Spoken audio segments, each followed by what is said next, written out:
What is the value proposition of Bitcoin? It fulfills all the four major categories under Aristotle's proposition for good money. What is value? It's the portability, divisibility, fungibility, and scarcity and desirability. It fulfills all those characteristics. I would debate the scarcity, but it doesn't have any real money. Must be a commodity in and of itself before it's money. It must have actual use. No, it's not. It is. Okay, so you tell me what can you do with your Bitcoins right now? Sound. What? I have a Bitcoin debit card. I can go anywhere in the world and buy spending stuff. It. That's right. What can you do? But Peter, I believe I can secure immutably for all time in history data. On a blockchain, the Bitcoin is the biggest blockchain in the world. Every 10 minutes it's totally verified. Yes, you do. Because otherwise you have the ability of others to come in and change that database. Databases, you can have any database product can come along and secure data, but it's not immutable and it's not stored. No, it has to have secure because of the technology of proof of work. It has to have an actual every 10 use. minutes. Apart from its securing data is useful. Securing what data are you securing? Any data that you would want. What data are you securing? Financial data, mortgage data. But on your one, data, if I have one, my birth certificate, my personal data, my verification of who I am. So I don't need Equifax to sell my data and lose my data and fuck my data. I can have my data on a private key and say this is me. It's immutable. It's every 10 minutes. It's verified. And that's who I am. Give me my fucking money. You don't need Bitcoin either. Yes, you do, because it's the most secure. It's the only secure database that's ever been invented. That's the technology. You fail to understand that it's a new technology that is as profound as the printing press or the electric light bulb. You're comparing it to things that you shouldn't be comparing it to. It makes no sense. You're talking nonsense. Yeah, this is. Look, it's a brand new breakthrough in technology. Your kids are going to be wondering why their dad didn't see the value. They'll be like, Dad must have been on drugs because he never saw the value.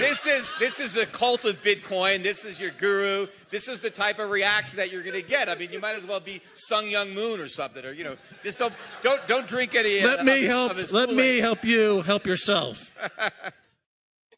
Sunday, November 17th, 2024.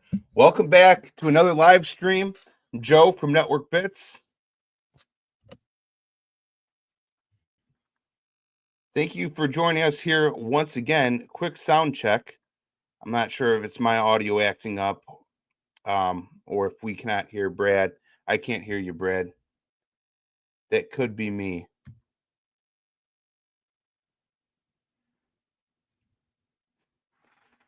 Oh, no.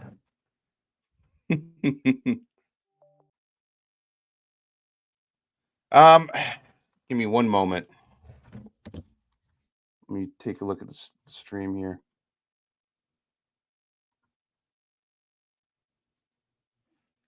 Brad, can you speak again?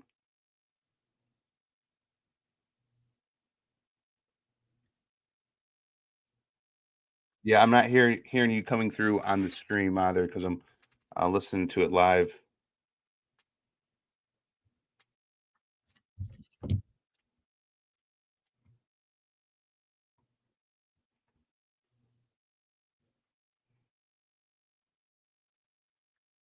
Oh, no.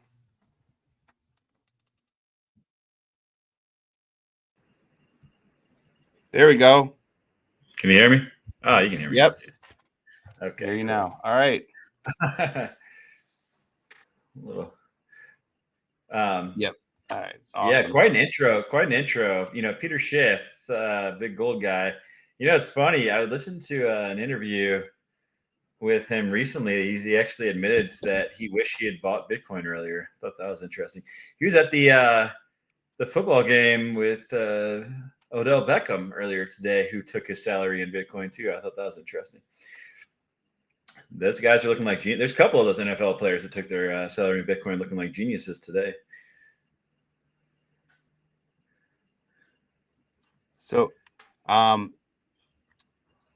was going to ask about the salaries. Are they given a specific amount of Bitcoin, or is it per a dollar? It's like their equivalent of their salary. They, instead of US dollars, they took it in Bitcoin. For a while there, the market, obviously we had a bear market. It's the Solana, the SPF shenanigans hit. We had kind of some bad actors get washed out. And we're all aware of that. Anyone in crypto that's been in crypto for the last 3 years, we've faced a lot of scrutiny from family and friends, but it's interesting how quickly things can change, right? Yeah. Oh, we're certainly on a tear. We're going into the bull market in our super cycle, however you'd like to label it, that we've hoped for the past 3 years now.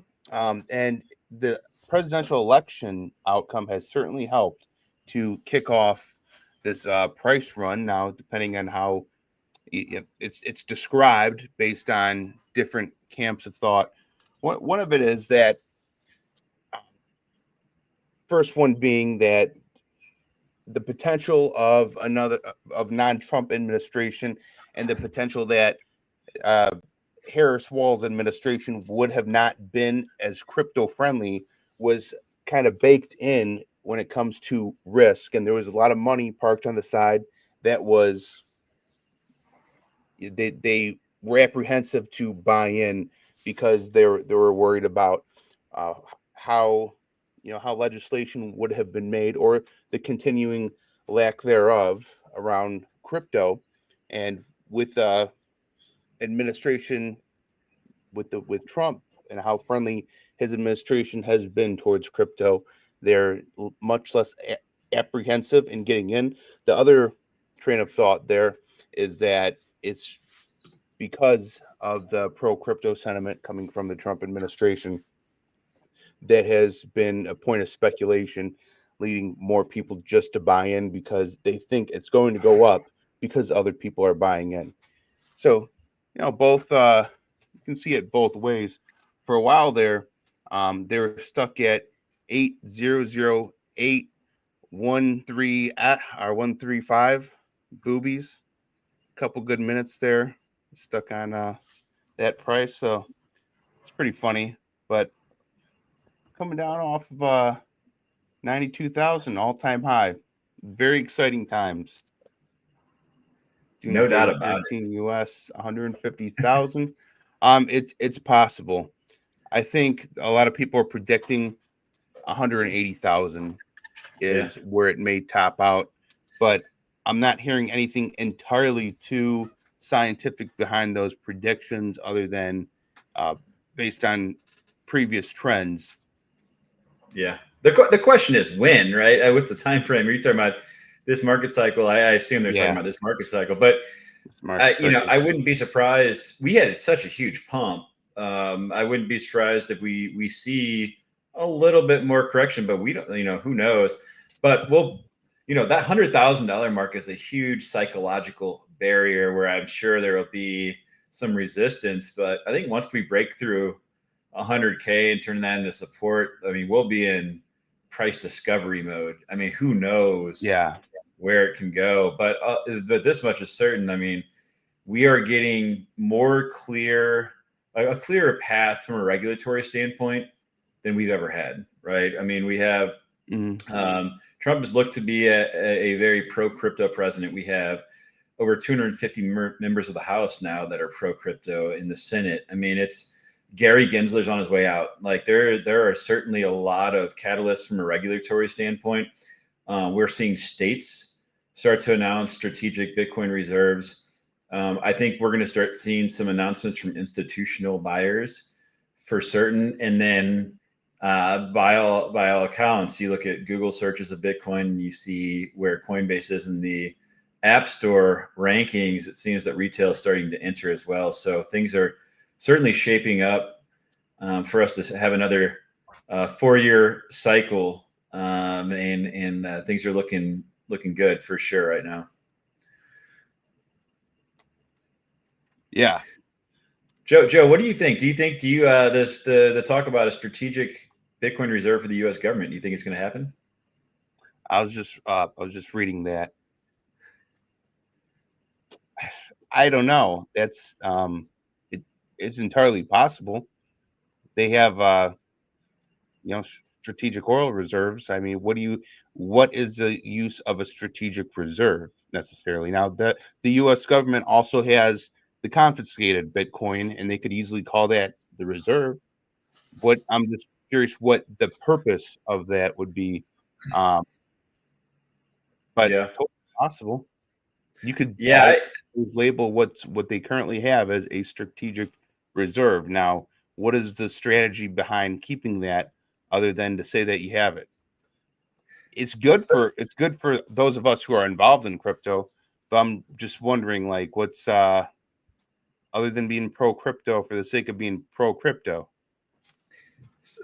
For sure. I think we're sitting on about, what is it, 212,000. I might be a little bit off there in Bitcoin. China is behind us. We don't know how much Russia holds. They don't really disclose. And for all we know, China might hold more than what we know about. So, and there's other countries that are starting to announce that, they are likely to add. It should be very interesting. I'm actually working on a video. I've been going down some rabbit holes on the US dollar and how we came into dominance.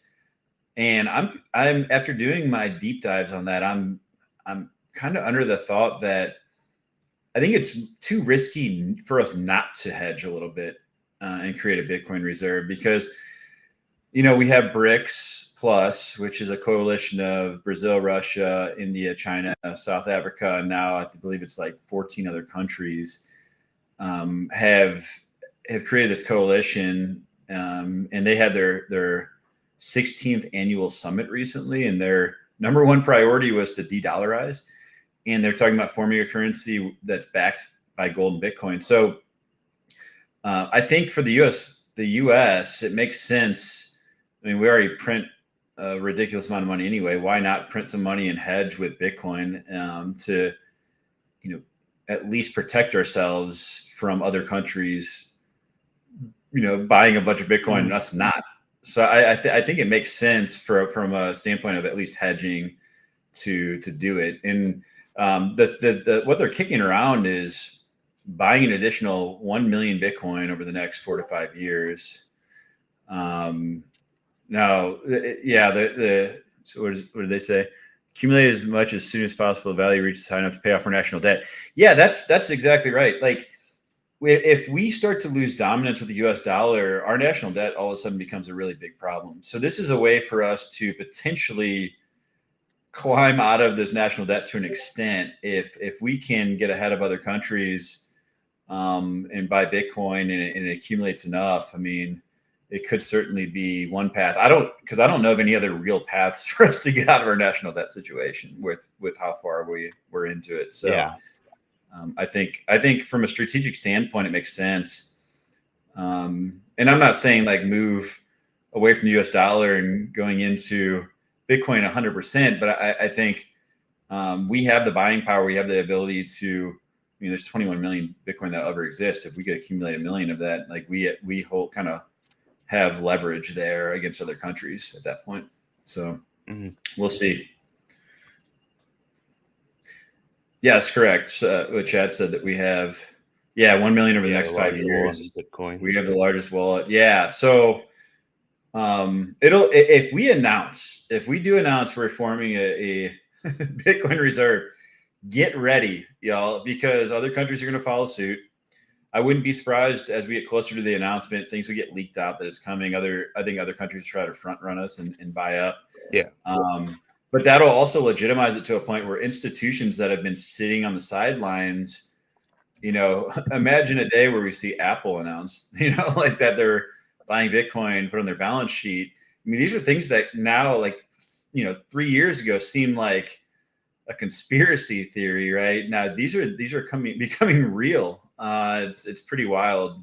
But I still, what's wild to me is I think that the majority of the public, I mean, we're in our own like kind of rabbit hole, right? In our own echo chamber. We're around crypto people. We talk to crypto people all day long, and we're in this world. I still think the majority of people don't really understand what's happening right now. I mean, it's a movement. Yeah, it's actually with the people I've worked with, some who, had a little bit of interest previously. Now they're asking me about it, just about everyone on my team. And there's already a few people who have bought in. So I think after this cycle, we're not looking at much more, leftover people to get in from retail, just about than entire market who has any sort of interest whatsoever, or population, I should say, people who have any interest will have already gotten in at this point.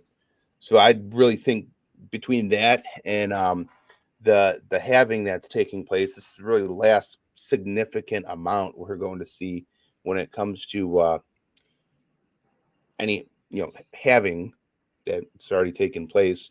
Because with next few times it cuts, it's the numeric amount overall is much smaller.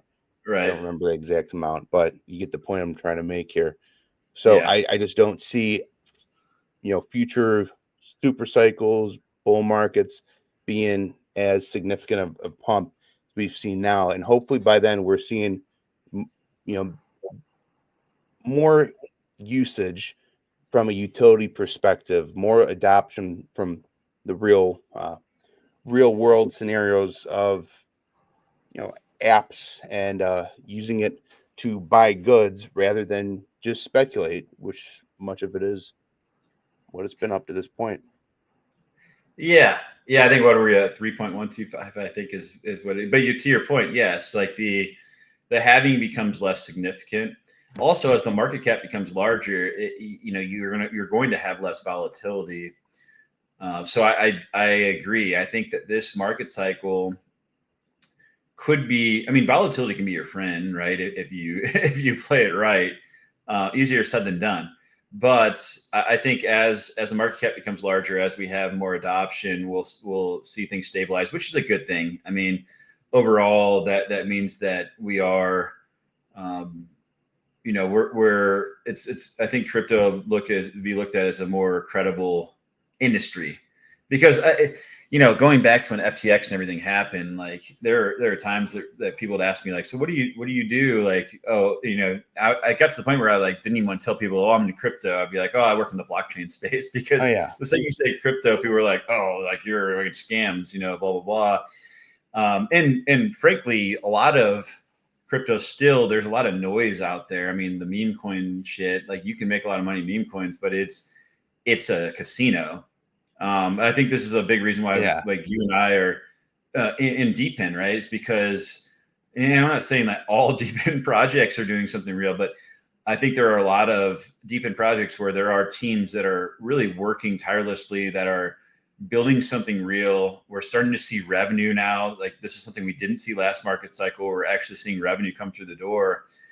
And I think for retail coming in, certainly there's going to be some that go to meme coins.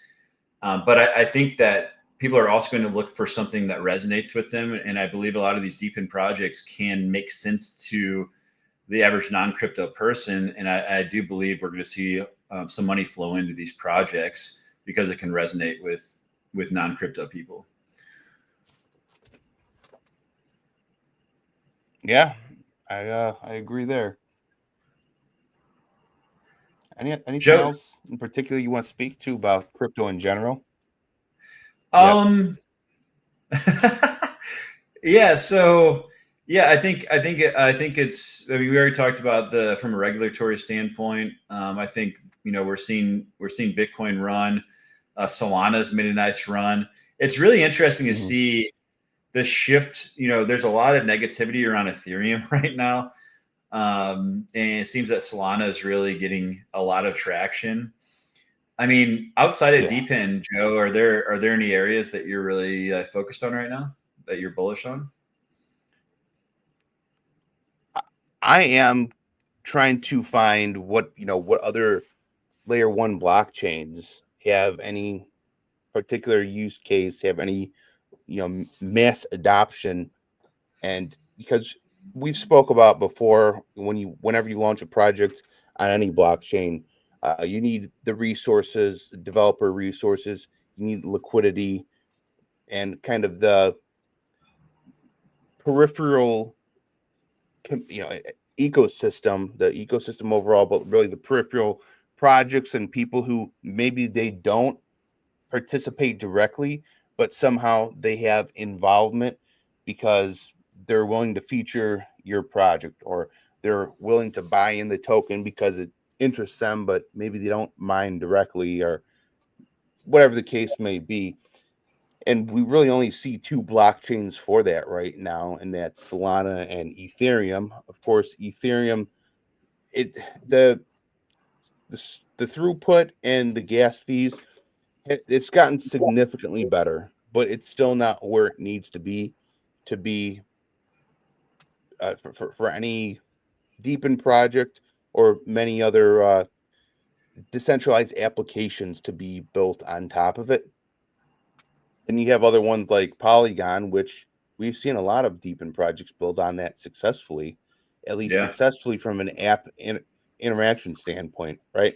Where you can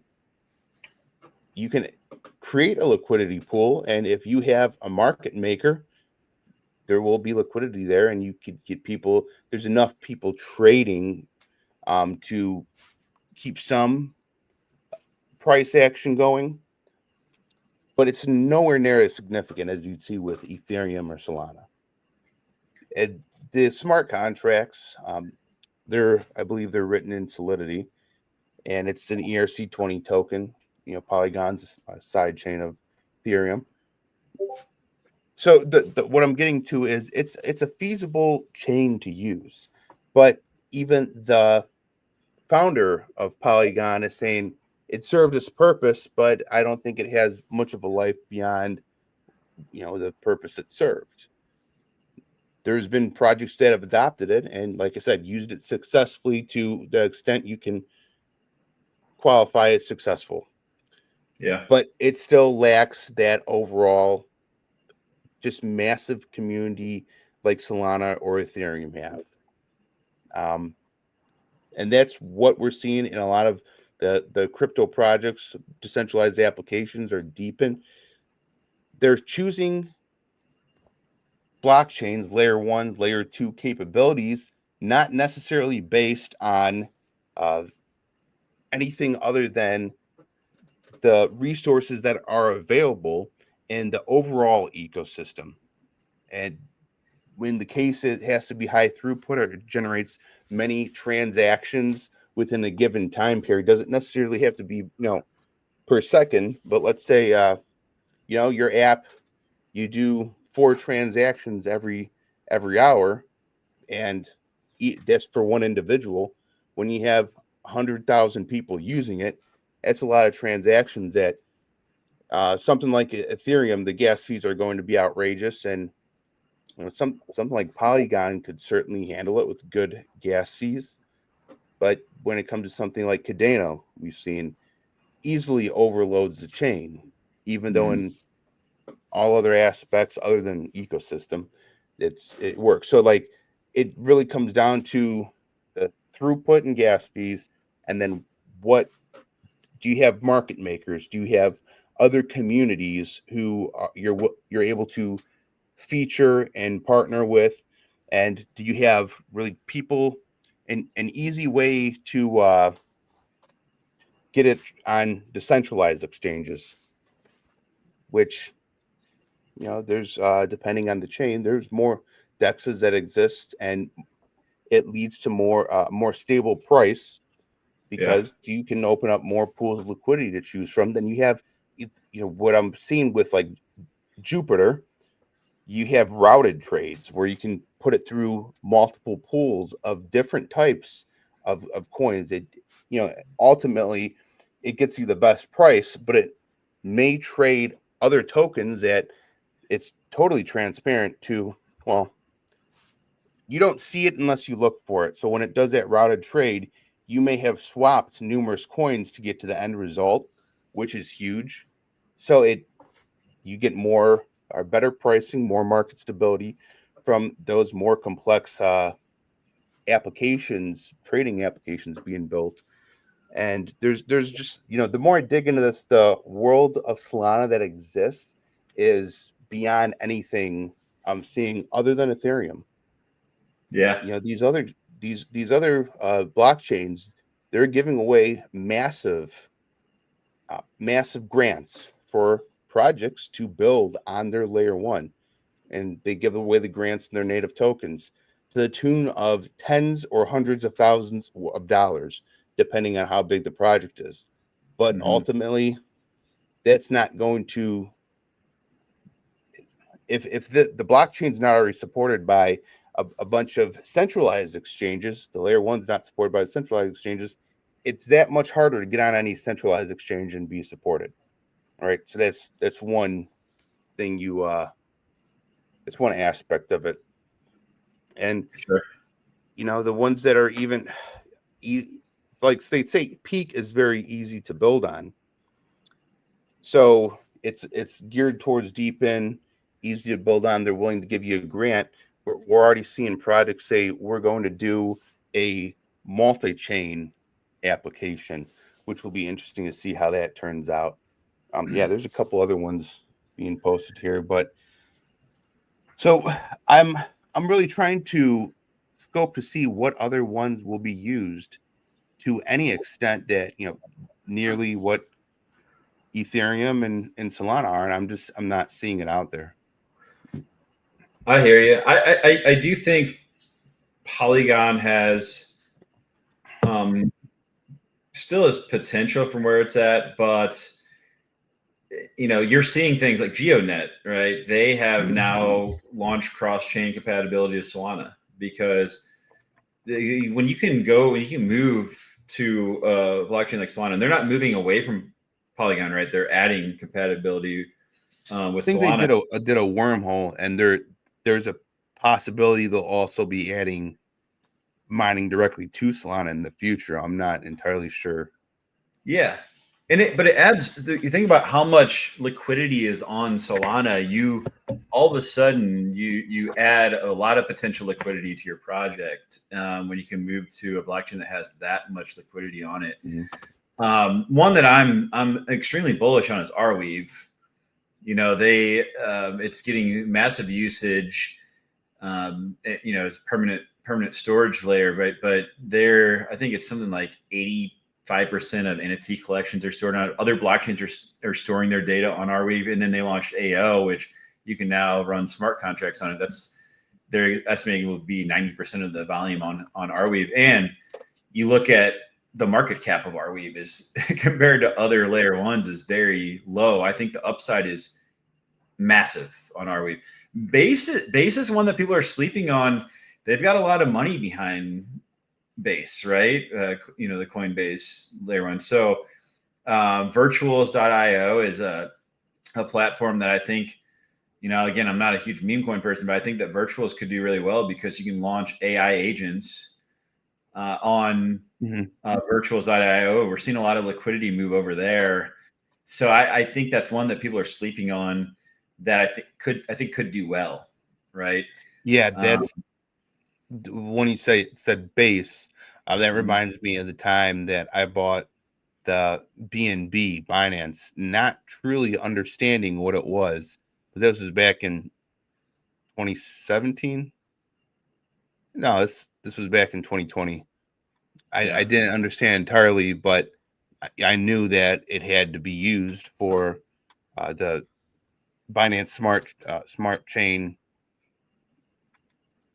transaction. So this is when I was really first starting to understand the inner workings of crypto, and out of nowhere, the $20 I put in it went to $250. I was like, oh, what just happened here? That was awesome. Yeah, but that's potential could happen there.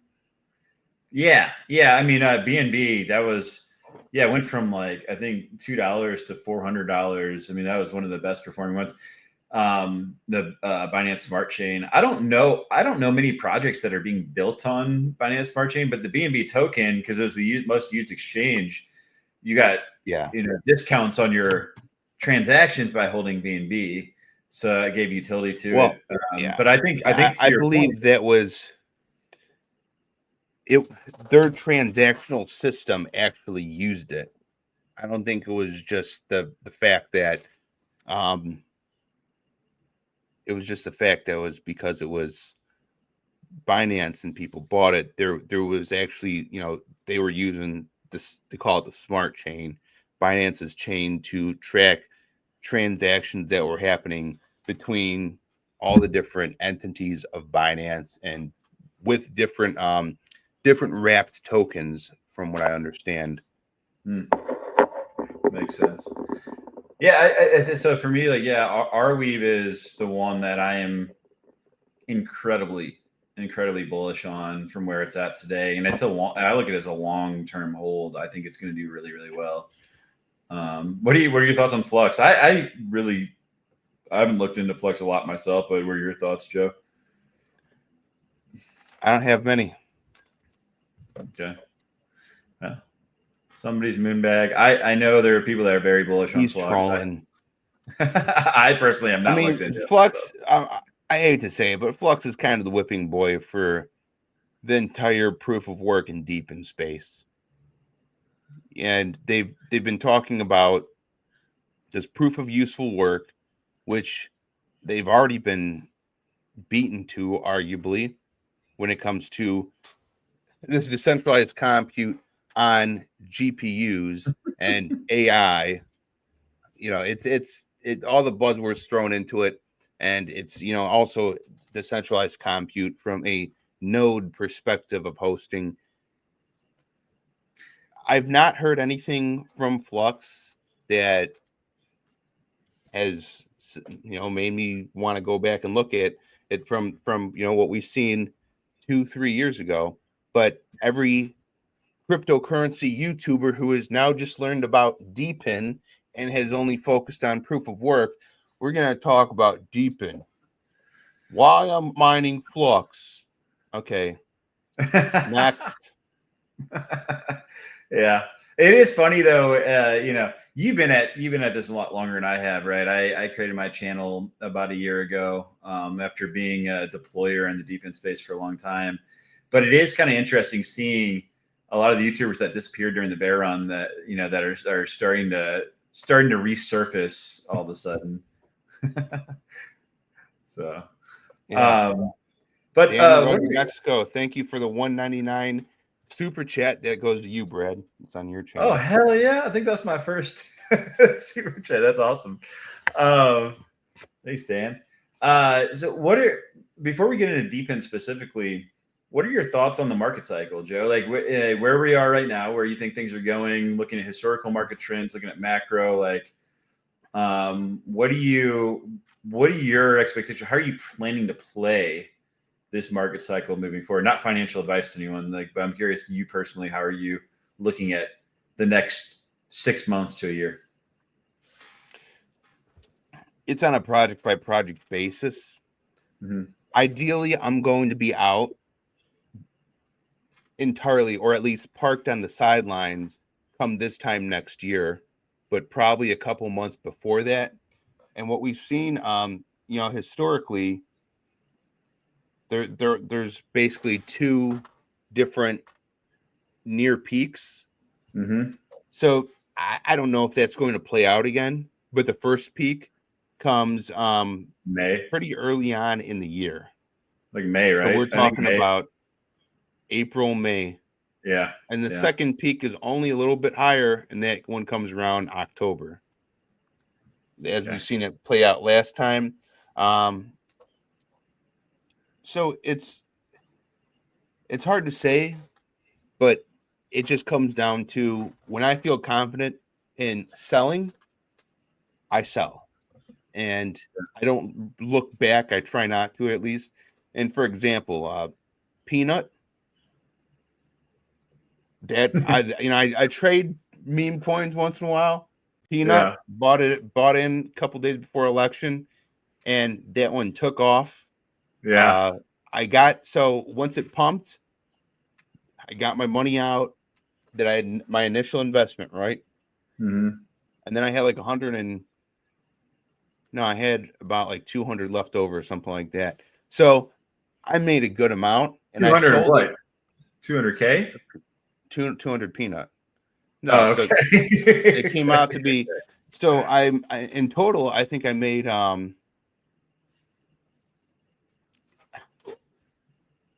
I have to go back and look. I think it was like 0.5 sold. Okay. So, and anyways, because it was like at $2 and something cents when I sold, and it hasn't gone much higher since then. It was the same thing with Magnet. I did that with the meme coin, or it was when they first released it and it pumped. I got my initial money out, and when it was too high, I was like, man, this feels like it's just too much. It's just too good to be true. Sell it. That's it. And you can't get emotionally wrapped up, but that's been my strategy with everything. Sure. At one point, you just you have to come when it feels good, else you might not be able to come. Yeah. Well, I'll tell you, man. Like I have had some winners, and I've certainly a reminder when you're up a lot. It's smart to take profits. Like I follow this guy Sistine Research on Twitter. You guys has had some amazing, remarkable calls. I got into CFA. It was a meme coin, right? I got in a very low market cap, and I think I put in a couple of grand or so, and then it climbed up to like 180, and it was only $20 million market cap. So I was like, oh, this thing's gonna keep going, and that shit just collapsed so quick. I made some money, but I'm like still kicking myself to this day. Like, so I've had some learning experiences there.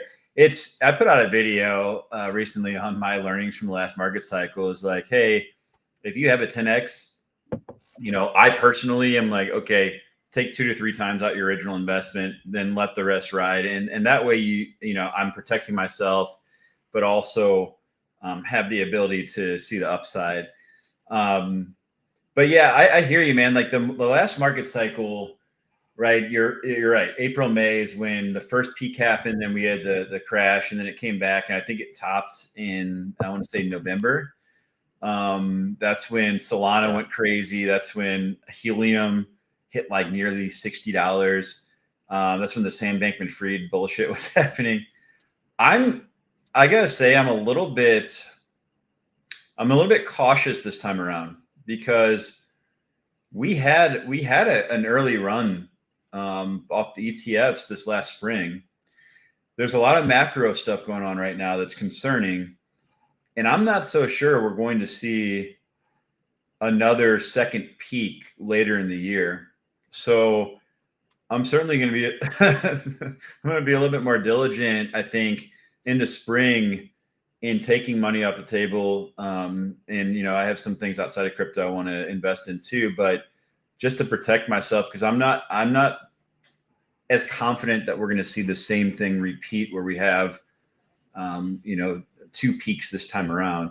What was that? He said that he was we were doing a DGen gambling contest with Peanut on 66. Once again, thank you for the $9.99 super chat, Dan Ruggs. Thank you for the $1.99 super chat.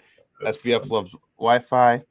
Russ what's your take on solar DePIN? I'm gonna let you answer that. I have invited Russ into the stream because I want to get his thoughts on some things taking place in the overall DePIN ecosystem. I'm not sure if we'll have the opportunity, but go ahead, take away that question. I'm gonna use the washroom real quick, and I'll be back. Look, there's one. I think it's Glow. I forget what the name of the solar DePIN is. That's generating a lot of revenue. It's one of the top revenue producing, and I think it's right there with GeoNet. When you look at revenue to market cap ratio, it was right up there with GeoNet for the top for being undervalued, if you will, versus other projects. Okay. I haven't had the time to really dig in, and my background is in solar. I worked in solar for 15 years, but I haven't had a chance to really dive in to the project. But given the amount of revenue that's there, it's very interesting to me. But I need to take more time to speak intelligently about it and do the research on it, frankly. So, but I will. My next 2 videos, I'm doing one on Wingbits. I spoke with their CEO earlier this year. He's out of Sweden. I really like what Wingbits is doing. I think there's a lot of potential there. And then I'm coming around on WeatherXM. I'm starting to do a lot of Sourceful. That's the one. Yeah, that's the one. Yeah. So I need to dig in more on the solar ones, and that is my work background. So I do want to understand it. The other one, WeatherXM, that's one that I didn't I didn't understand what they're doing, but I've been doing a lot of research the last couple of weeks on hyperlocal weather data, and with AI being able to take that data and make it actionable, I think that WeatherXM has potential for sure. One of my buddies, Suburban Crypto, he was telling me about. He's the one that actually.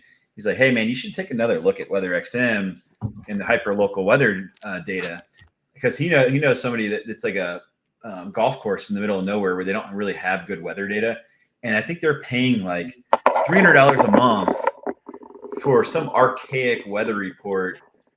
But yeah, we have some people that are not a fan of WeatherXM. I've been trying to get a call with their team.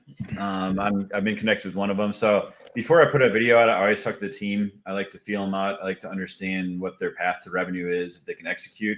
But I do think that whether it's WeatherXM or another project, I do think that there is a market for hyperlocal weather data. And I do think in DePIN, there is a path to weather deployments making sense. So we'll see which one it is. Russ, welcome to the show, Mr. Wi-Fi himself. Happy to step it up a little bit. How you doing? Yeah, exciting. So, I guess we'll transition and talk more about DePIN. I'll refrain from the WeatherXM and what's the other one? The one you just mentioned, Wingbits. But the whole thing about the WeatherXM and AI, everyone claims they're going to add AI to something and make it useful. Yeah, sure. I believe it when I see it. I'm not a fan of the consultants and the continued upsells. That's fair. My whole thing with AI though is I believe that a lot of these DePINs are collecting a lot of data, and I think that in the past, sometimes you could have too much data, right? Where it would be overwhelming for people to make the data useful. I do believe that we are moving into a period where AI, while I think it's overstated what it's capable of doing today, I think when it comes to sorting through data and making it actionable, I think that's one area that we're going to see AI very useful sooner than other places. I agree. Russ's jacket does AI. I do like the jacket though. That's awesome. All right, so I'll stop now. But yeah, Russ, why don't you, Mr. Wi-Fi, what are you bullish on? Me? So I am very excited about obviously Wi-Fi in the future. So there's been a lot of activity lately. Helium's been doing kind of a press tour all around the world, a couple of events. They've announced some strategic partnerships with companies like Ameriband, which gave them access to quite a few networks. There's a couple other networks they've been talking to. Still, no one has quite won the big three. So the big three in the U.S. would be AT&T, T-Mobile, and Verizon. Nobody has all three. You can get 2 out of 3, but 3 out of 3 likely won't happen until next year. So that's been exciting. But it's not just the U.S. It's going worldwide. There are so many projects talking about global Wi-Fi right now. It's kind of crazy. It's never been hotter. I think the next 2 years are going to be the hottest time in history for kind of this movement. There are revenues here. I don't think the revenues from offload are actually all that impressive. They're not really that. The actual real revenues and the rates that I'm aware of aren't really that high. Some of them are good, but I don't think like you're going to be making hundreds of millions off of Wi-Fi offload. But I do think you can make that off of ads. So there's, I think, a lot of opportunity there. There's some stuff around definitely around helping the unconnected, making it affordable. There are already some countries that do this quite a bit. But there's quite a bit of traction going on. We're still really far from massive adoption, in my opinion. And there's so many projects in the space. It's not a 2-way race or a 3-way race or a 5-way race. I'd say it's somewhere between a 10 and 20 project race right now. It's actually pretty interesting how many projects are now running after this space. So, and Russ, who's going to grab for those who aren't aware, can you explain cellular offload through Wi-Fi? Absolutely, yeah. For those who are new to this, kind of taking a step back. So Wi-Fi roaming or Wi-Fi offload or cellular over Wi-Fi. There's a couple different terms for it. So all that means is that this is a very old feature. It's called Hotspot 2.0, or the licensed version of it is called Passpoint. You have to have a license to use that officially or publicly. So what it does is that you can configure mobile networks on your Wi-Fi. This is typically enterprise Wi-Fi, but you can do it with home Wi-Fi as well. It's just a bigger pain to configure. In most cases, Ubiquiti can do it. Almost every vendor on the planet can do it that's out there. Some are better than others, but without diving too much into the differences between them. Basically, you can have your Wi-Fi advertised, I'm AT&T, I'm T-Mobile, I'm Verizon, I'm Boost Mobile, I'm Cricket. And your phone will automatically see that and automatically connect to it and authenticates using basically certificate-based authentication. The carriers control it, so they can turn it off at any time, they can block it at any time, they can throttle it at any time. And you can do it for free using something called open roaming, which has been around quite a while as an industry standard. And that's called unsettled data, which means that the data is free. Or you can do settled data, which means you're actually getting paid for it at some rate more than zero. Those rates can wildly fluctuate based on the carrier and the area in the country. So it's automatic, it's seamless, no username and password, it's automatic. The carriers retain full control of it and are very, have a lot of requirements over how they want it done. So in a nutshell, and when it comes up on your phone, it looks just like that carrier. For some of you may be familiar with it. It happens most commonly for me when I go in airports, but often will happen when you go downtown. You're in the service area of a partner Wi-Fi, so your phone will automatically connect to it. It'll say AT&T Passpoint, T-Mobile Passpoint, and you'll automatically start using that Wi-Fi for data transfer.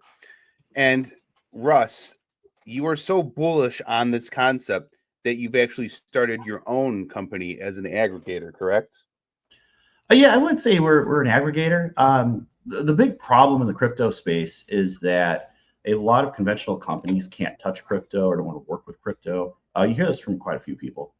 So what I've done is, and this is kind of from the old Hexagon days, kind of reformed it into Wi-Fi wireless.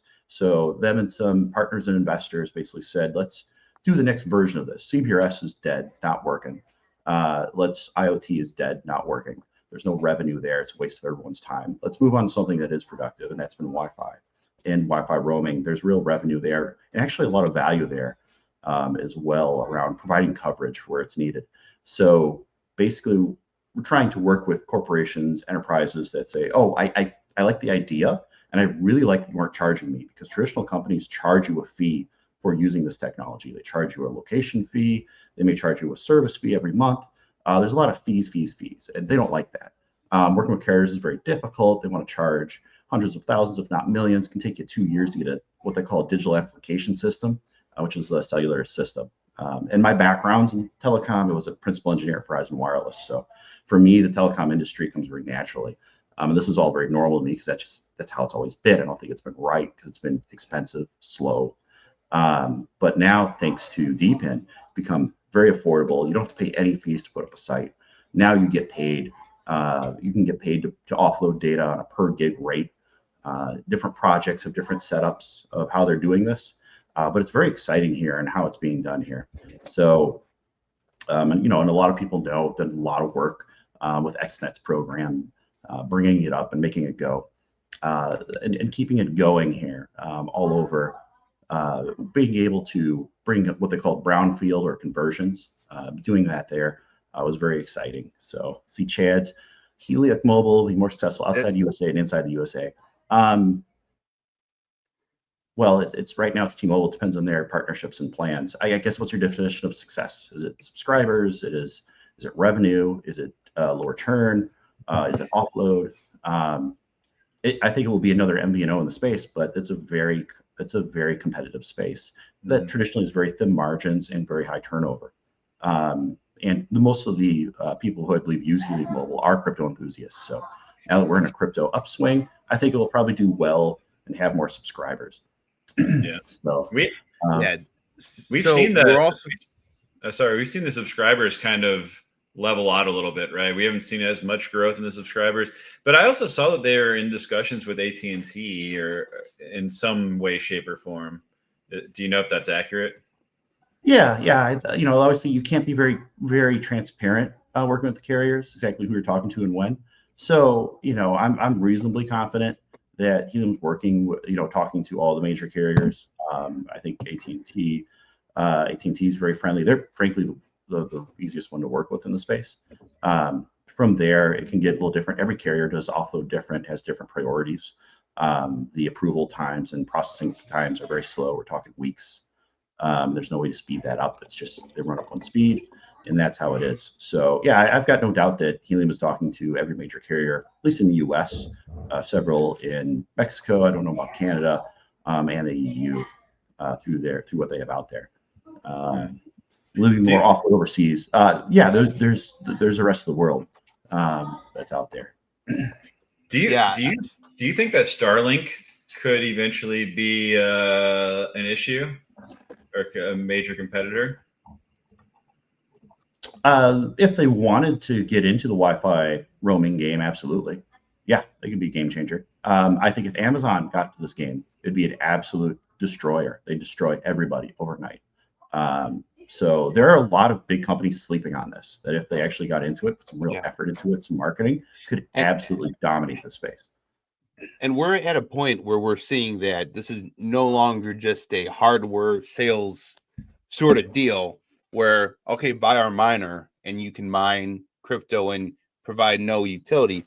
From just about every project that has had any traction, we're talking about Helium, XNet, Wayru, not to be confused with Wi-Fi, which is Russ's company, but they now have the bring your own access point offerings, sometimes called brownfield, bring your own device. So if you have a device that supports it, which the vast majority of enterprise level brands do, you can onboard your device and earn for the data that is passed. Yeah, it's never been this easy or this cheap to do. I wish it was faster, like instant approval, instant offload. In some ways, it's kind of like that with open roaming unpaid, but not. But for paid data, it's always going to be kind of a slow 30-day process, no matter what you do. The closest thing to this, I guess, previously was maybe Cisco Spaces, but that was really only one major carrier. So this is so much easier to do. I have a grant from Helium to write out their documentation for Meraki, Cisco, and Ruckus, which I'm currently working on. We've come up to some difficulties at this point, but it's coming along, and I'm really excited to see where this goes. It's just a matter of creating a templated. Really, for Cisco, it's going to be mostly templated commands, and you install the cert through the GUI, and you're off to the races at your brownfield deployment. Meraki, so a lot of these companies I'm finding don't really support Passpoint in the way that Helium wants to set it up for the bring your own device. I'm not so certain. I've actually ordered a Ubiquity so I can test the Wayru integration and see exactly how they're setting that all up. I know you've done some of those, Russ. Yeah, I've worked with almost every vendor out there. Meraki's pretty easy. Ubiquity's pretty easy. Cisco Catalyst. Well, it's easy if it's easy when you're not setting up RadSec. Because you and I set up the one for your company. Yeah, we set up the traditional radius, and that took less than 5 minutes. But when it comes to actual RadSec with certificates and the certificates being bundled and interacting with the RadSec server, then it becomes more complicated, and not all vendors have the same level of support. So when I initially took on that grant, I was like, oh, this is going to be done in 3 days. They got this covered. I've spent numerous days. I mean, I've spent a couple weekends and well over 50 hours at this point. Yeah.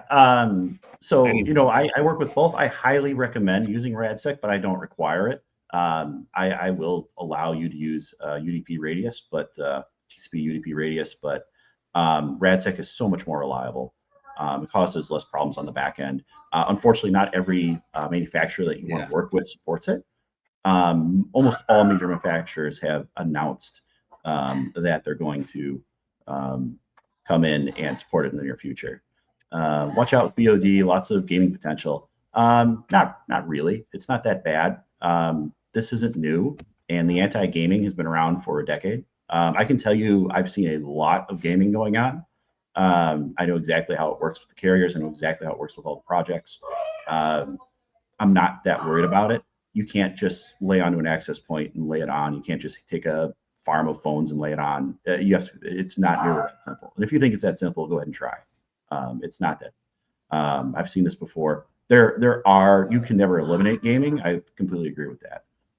It becomes a data science question of how strict you want to be and how many innocent people do you want to affect who are just simply edge cases. So, the main issue with BYOD that is a gaming issue is location spoofing. It's a little better right now, but when you bring on devices that are not sending verifiable GPS data, then that becomes an issue. Virtual Mike's like, oh man, this farm of phones. I already know people who are trying to spin up like farms of AT&T phones and get massive offload, and found out it wasn't quite that easy to do this. So, around security, all the major vendors are secure. Cisco secure, that's out there. Alt. I would say some of the other major enterprise vendors are as well. I'd say Ubiquiti's fairly secure. Aruba's very secure. And many other vendors. Got another comment here. We'll direct this one to Brad and you, Russ. If we see a significant regulatory pullback in government agency cuts, do you see this affecting DePIN much? In my head, DePIN helps avoid government overreach / regulatory complexity. Thoughts?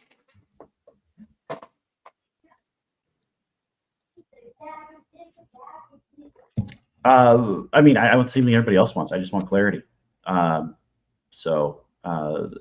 just want to be able to have be able to register as a security if that's what's needed, and get clear sight. I don't want there to be any guessing going on. So that's not an area I'm as strong in. I'm more on the technical side and project side, but that's my quick take on it. Dan Ruggs, welcome to the stream. How you doing, sir? Hey, very good, boys. I couldn't let you guys have all the fun, so I had to show up. No, it's been interesting hearing about this. Russ, you look good, by the way. Yeah, just good, clean living. Continue on. Sorry, I don't want to interrupt. Would you like to answer the question? If we do see a significant regulatory pullback and government agency cuts, do you see this affecting DePIN much? In my head, DePIN avoids government overreach / regulatory complexity. Thoughts? Depends where you bank out of. That'd be the answer, in my opinion, is where it depends where you bank out of. Yeah. Well, I guess it also depends on, where the head of the company is, right? And we're seeing a lot of DePIN and crypto projects in general are creating an entity in a jurisdiction that is friendly to crypto. Of course. No, there's actually a lot of those nowadays. You can go El Salvador, you can go Dubai, you can go Anguilla. Great places to allegedly set up businesses. But yeah, Russ, what's your new project called, by the way? I was listening and I didn't hear, you've told me it before, but there's Wi-Fi Wireless as kind of a project neutral Wi-Fi advocacy company, really focused on the enterprise space. Understood. Yeah, actually, I was going to tell you, you asked about solar energy earlier. I work allegedly, so I don't get yelled at, working with a solar crypto project. If you'd like an introduction for whatever you may be doing, could be a cool situation. Yeah, I'm working with one now. I'm actually doing a big solar edition. So happy to work with others that are out there. Glow's been getting all the attention lately. Understood. Gentlemen, I'll be right back. Keep it going. You may discuss whatever you'd like. All right. The main issue that Glow's been facing is they've just been whaled by a lot of just gigantic solar farms out of India. So Understood. it's a smaller contributor now. There really isn't much. The ROI is massively reduced. So I think some people are moving on at Sourceful or other projects that are out there. Well, hey, you know what? Conveniently, solar's from my understanding, solar's been kind of exploding. So I think a lot more opportunities are going to present themselves to you. But yeah. So no, what's new with you, Russ? You coming to ETH Denver, right? That's right. I booked everything for ETH Denver. I'll be staying there. We booked a nice suite, so I'll be there with Joe. I think me and Joe will be there. We'll be at the same hotels, closer to downtown Denver. Well, but of course, yeah. You're not going to kick it with all the poor people like me in Fort Collins. Well, there was talk of a party house, but I haven't seen too much commitment there. I can't say. I don't know who's watching all of this, so there will be another large Airbnb rented in Denver for this event, just so you know, for at least a few days. So nice. Yeah, it'll be fun. It'll be a great time. I'm excited. So, well, yeah, because you introduced me to all the guys last ETH Denver. So yeah, last ETH Denver was pretty amazing. I'm really looking forward to this one. There's a lot of projects I've talked to since last year. The space has just grown tremendously. There's projects I'm curious about to learn more. Almost everyone's going to be there from what I'm seeing, and it's a lot more affordable than Consensus or Flying to Asia. Oh yeah, no, it's done a lot of that. So, ladies and gentlemen, the link is posted. I've pinned it on my channel. You guys may call in if you like. If you want the trolls, Joe, put it in Degens. Here we go. We got Bobby. Oh, it's Tendies. Hey guys, DePIN Dungeon Master. Hey Dan, how are you? Tendies? Very good, man. Good to see you. Good. Bobby, Dan, how you doing? I was just thinking about you, Dan. I should have taken your advice in December and pulled some of my mobile profits. I thought, the bull run will be better, and now they're making the token disappear. You know about that, Russ, right? Yeah, I've heard. And I wanted to run that past you guys. They made these tokens out of thin air, backed by H&T, and then they bootstrap a network, and 18 months later they're going to pull the tokens. It's like, it looks like a clown show, right? It's not a good look. It's called a Ponzi, if you want to be honest, right? I'm not making any comments on any of that because I'll get yelled at. Yeah, but it's not good. Yeah. We have HIP 138, where helium is the helium improvement proposal will remove the IoT and mobile token, return back to solely HNT, and this will also do away with helium security tokens.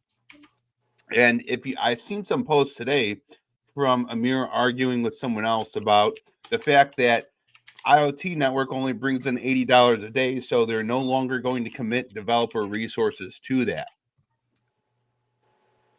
That's kind of a shame, even though I'm all in on the 5G. A lot of people paid $400 for these miners, and that's kind of disappointing. And it's even more disappointing to people outside the U.S. who can't participate, that were a big part of the community. I'm sure Rush can attest to that. And Dan, that there was a lot of people in Europe that flew across, from Europe to New York for the Helium House in New York City. And these people were players in the helium community. And ever since 5G came about, they've been kind of brushed to the side because they can't really participate. Yeah, it was new. It was risky. I think a lot of the naysayers who oppose the original creation of new tokens have been now proven right. creating multiple tokens with multiple tokenomic schemes that require a math degree to figure out and are changing with over 100 different improvement proposals just isn't acceptable when you're trying to negotiate enterprise deals. This type of instability is unacceptable. Like it's ridiculous. Yes, change constantly. And you know what's so stupid? Just as we start to see the market move, they're going to do this. And you know what the thing that made me happy about, and you'll probably agree with Russ, and Dan might as well. The mobile token was so easy to have it manipulated.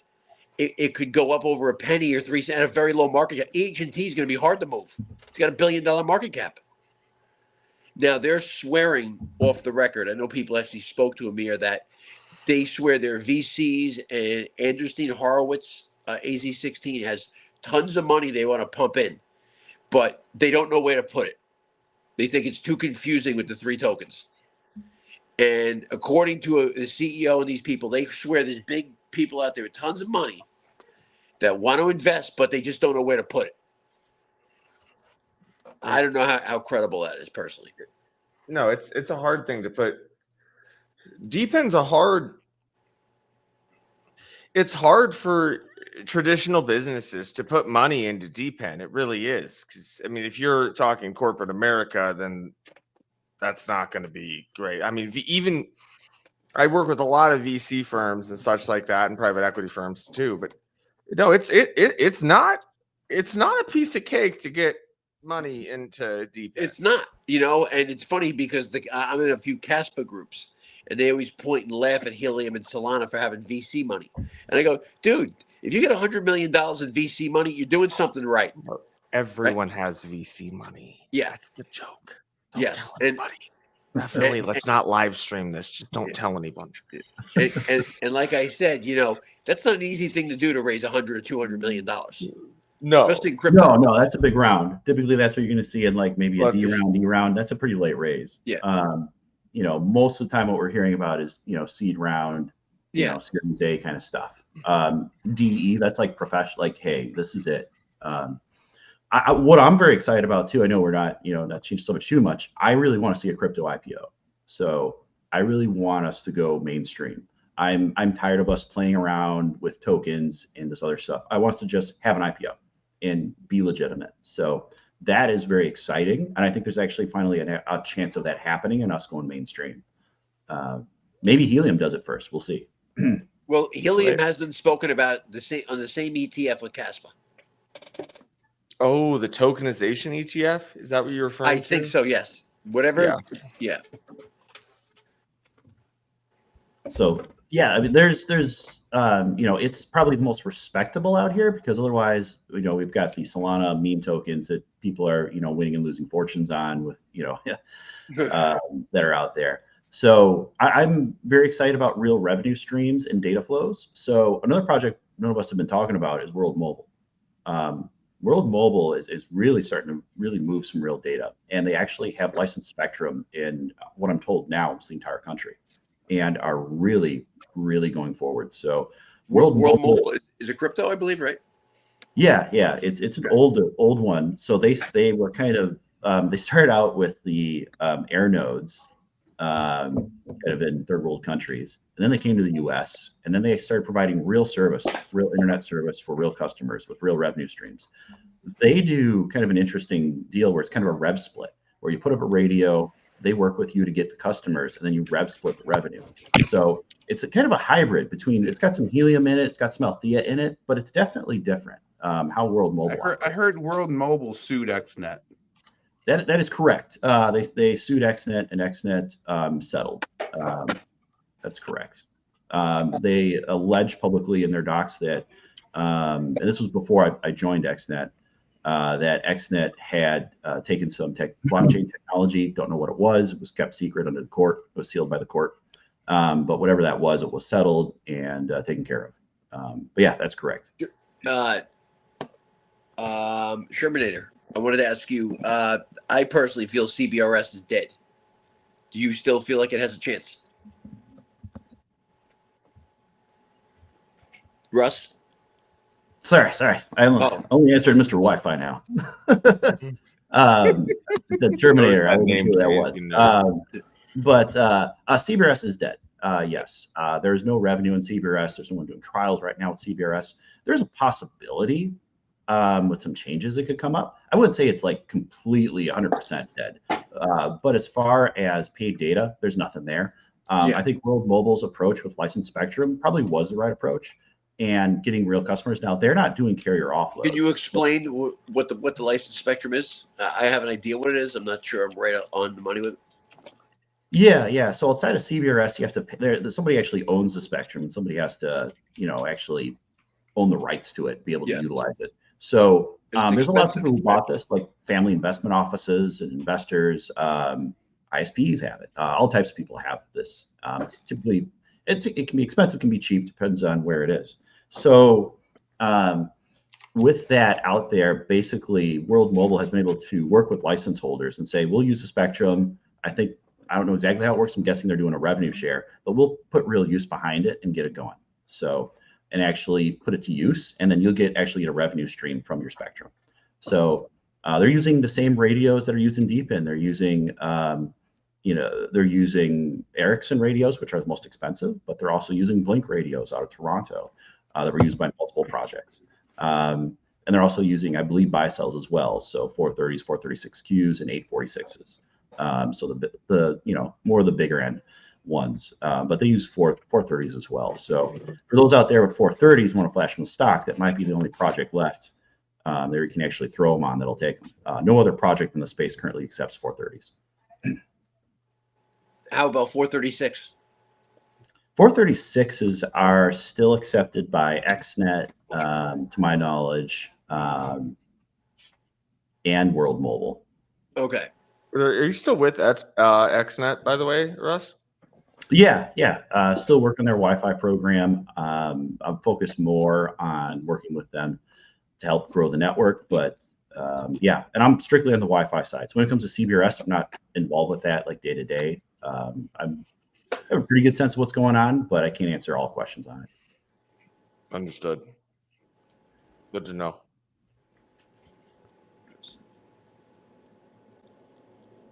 Brad, welcome back. Here's a question for you guys. A bunch of people, and these are people that have called a lot of things right so far, in my book. They think H&T has the potential to break $100 next year with being consolidated with mobile and IoT. I think they're actually placing $130 to $187. Now, before you guys answer that, let me throw this out. I always tell all the helium people, and Dan is going to love this. We have one of the worst reputations in all of crypto. Helium just has this scumbag reputation that follows it around. Too many people got ripped and jerked, and now with the token thing, our reputation is just filthy. And we just have to hope that the token price goes nuts. I think if it gets anywhere near $50, that'll be a coming out party for Helium. If it goes back to H&T and it goes near $50, because that would be the point where Helium would kind of say, hey, how much of a Ponzi can we be? We went to $1 during the bear market. Well, and now we're back to 50. You have to discuss the HERT protocol too, if you want to be completely honest. Yeah. I don't remember exactly what those exact acronym means, but basically it gives VCs voting rights in Helium. Okay. We've already talked about it. This happened last year, but when if it hits that, it's going to be a very I'm large told that. Oh yeah, definitely. Now I'm told I can't say this for certain, but the VCs are about to take a 50% haircut and get out at a decent price, because they're making way more than they thought that they ever make, but are uncertain about the future. Sure. But that's not the entirety of it. Well, but that's how the HST is going to be done away with. Let me see what Dan thinks about this. I really want to hear this. And Bradley, it would be good.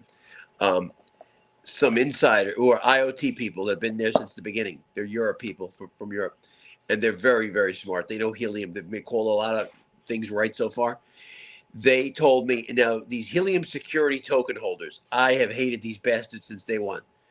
They bought these tokens somehow, and some of them have like between 30 and 300 or 400 in their wallet, and they're making anywhere from 120 to 1,500 HNT per day.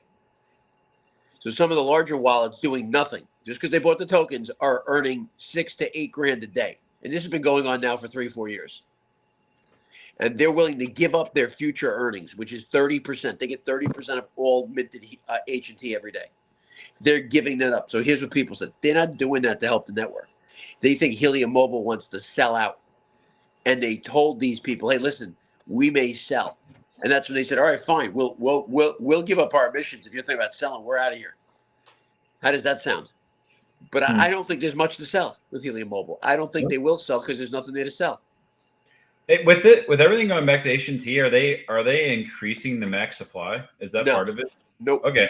So it's what, 223 million max supply? No, is that 213? The 10 million have been burned. Okay. That, to me, that's interesting. I mean, like, to get to 100 though, $100, we have 170 in circulating supply, right? So that'd be a $17 billion market cap. And that's pretty fucking big. Well, think about it. If they get 1%, if they get 0.5% of the total crypto market, of the telco market, Yeah. I mean, I'm just putting that into perspective. $17 billion market cap. I'm not saying it's not possible, but that's where we'd have to get. Yeah, that's a big number. Yep.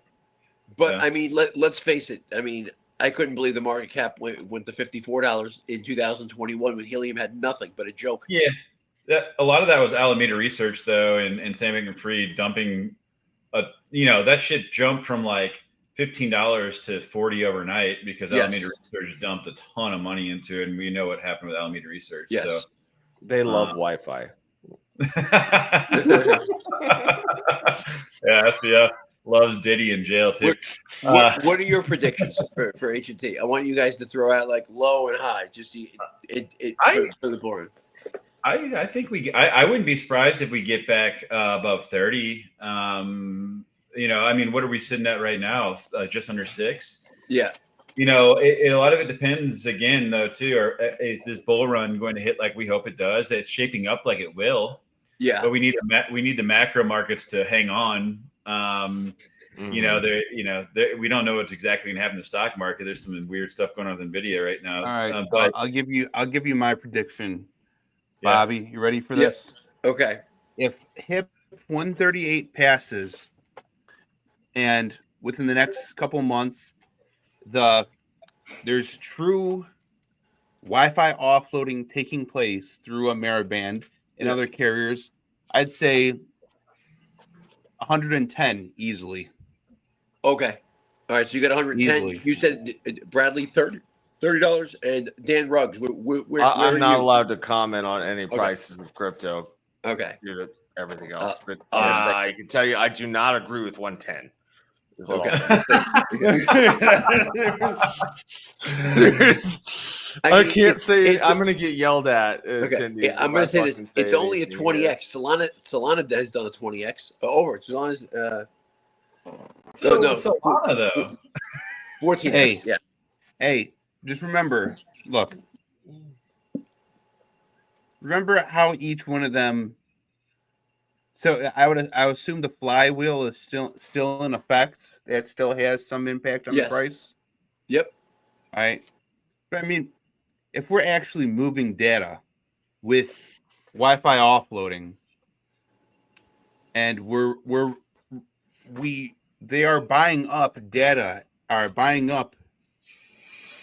they're burning HNT for data credits. Yes.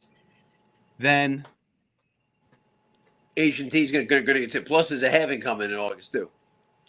Yeah, I mean that token price has to go up. Yeah, I agree. And there's going to be speculation there, and there's a newfound excitement because of these partnerships and the Wi-Fi offload, and the fact that the project has now pivoted away from IoT and CBRS to a proven concept. Yes. So if they're going to buy up HNT, look, I mean, I'm not sure that the flywheel works the same way, because you don't necessarily have to buy data to you don't have to spend data credits to buy data. They pay for the data offload. And I would assume, I haven't looked at the tokenomics directly, but as with every other project, there's a buyback of HNT for that past data, right? Okay. Now it's totally it's possible I'm wrong here, but that's what data only is. So I just don't see how the price doesn't pump. Yes, I mean, remember how much HNT was burnt to make data credits to assert hotspots. Yes. During the initial, and how crazy that made the price go. So I just feel pretty confident. Yeah, me too. I do as well. Unless people get cold feet with this token thing and back away. But we'll see. We'll see soon enough. And I'm going to throw this out. Bradley's going to freak out when he hears this. All right. One of my crypto gurus has told me he's all DePIN. He's only in DePIN. He's not good, but he thinks that he sees $1 to $3 for Hive Mapper, and he thinks that Hive Mapper could become the darling of DePIN if these bees hit the right note.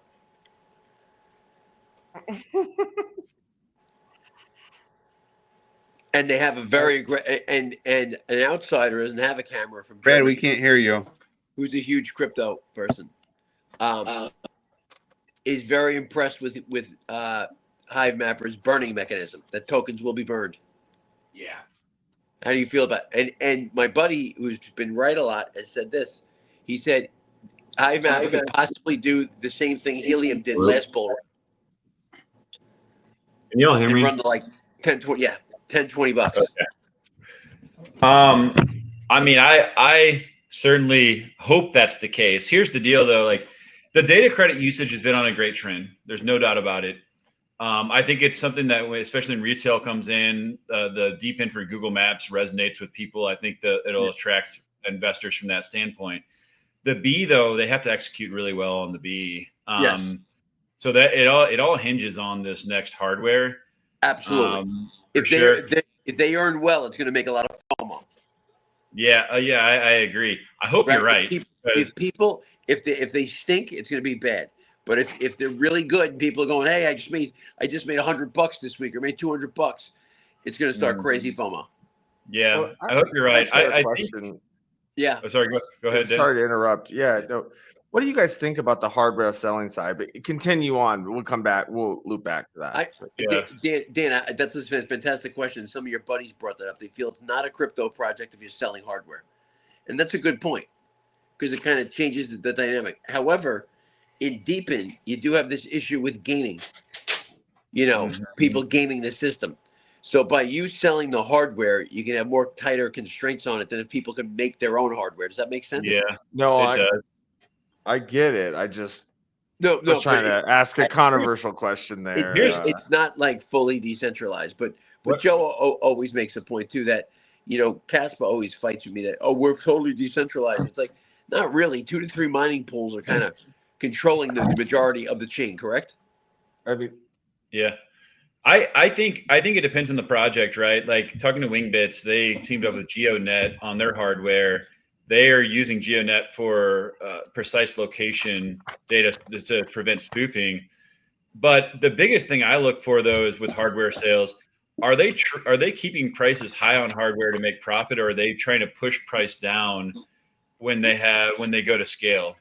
I mean, if there's a reason for them having hardware to get better data, to prevent spoofing, are they artificially keeping prices high just to make profit on their hardware? Is their goal to get better data and push prices down to get more people to participate in the network, where it's not a means to make profit on hardware, but more so to build the network? And I think that's really important.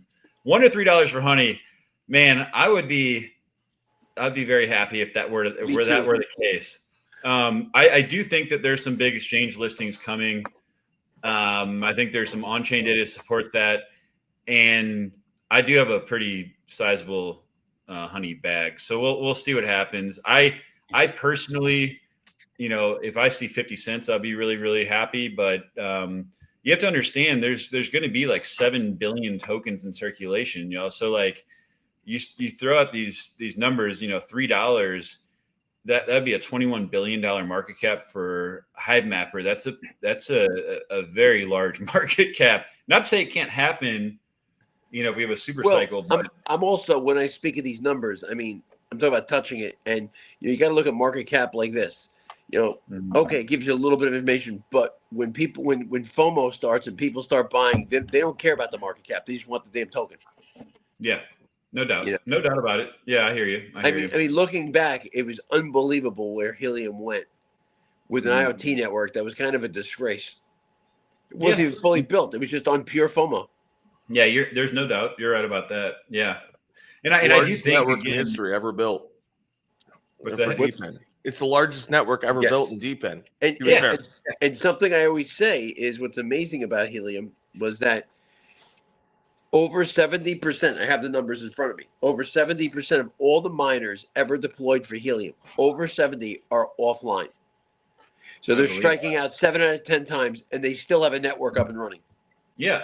Well, which means if you throw enough shit against the wall, something's going to stick.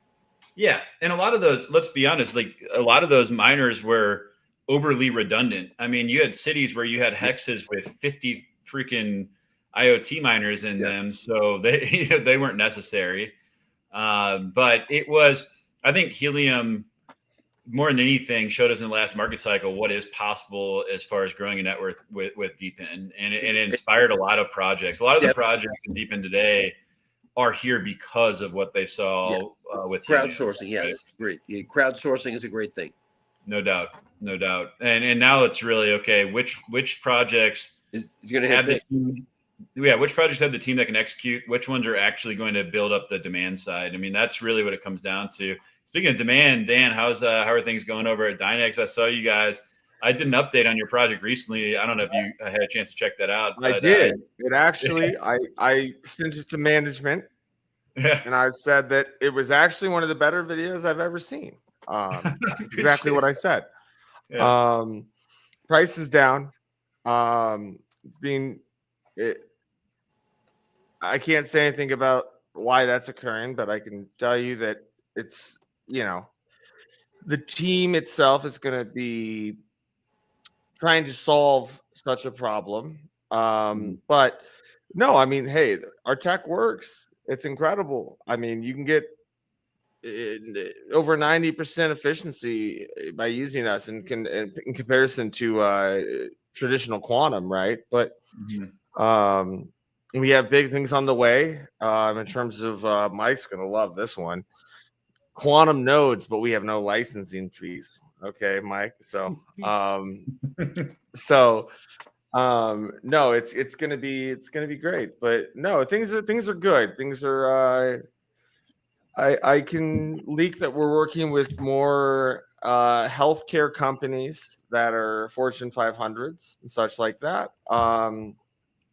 Working with I'm gonna get yelled at if I say that, so I'm not gonna say it. But yeah, don't get in trouble. We're things are moving forward well. We've announced new clients as of recent. Nuco Cloud. Also, big shout out to Tariq at Octospace. Octospace, sorry. No, so. And if you want to hear something really wild, just so you know, Joe, you're not going to believe this one if you missed it. Guess who's doing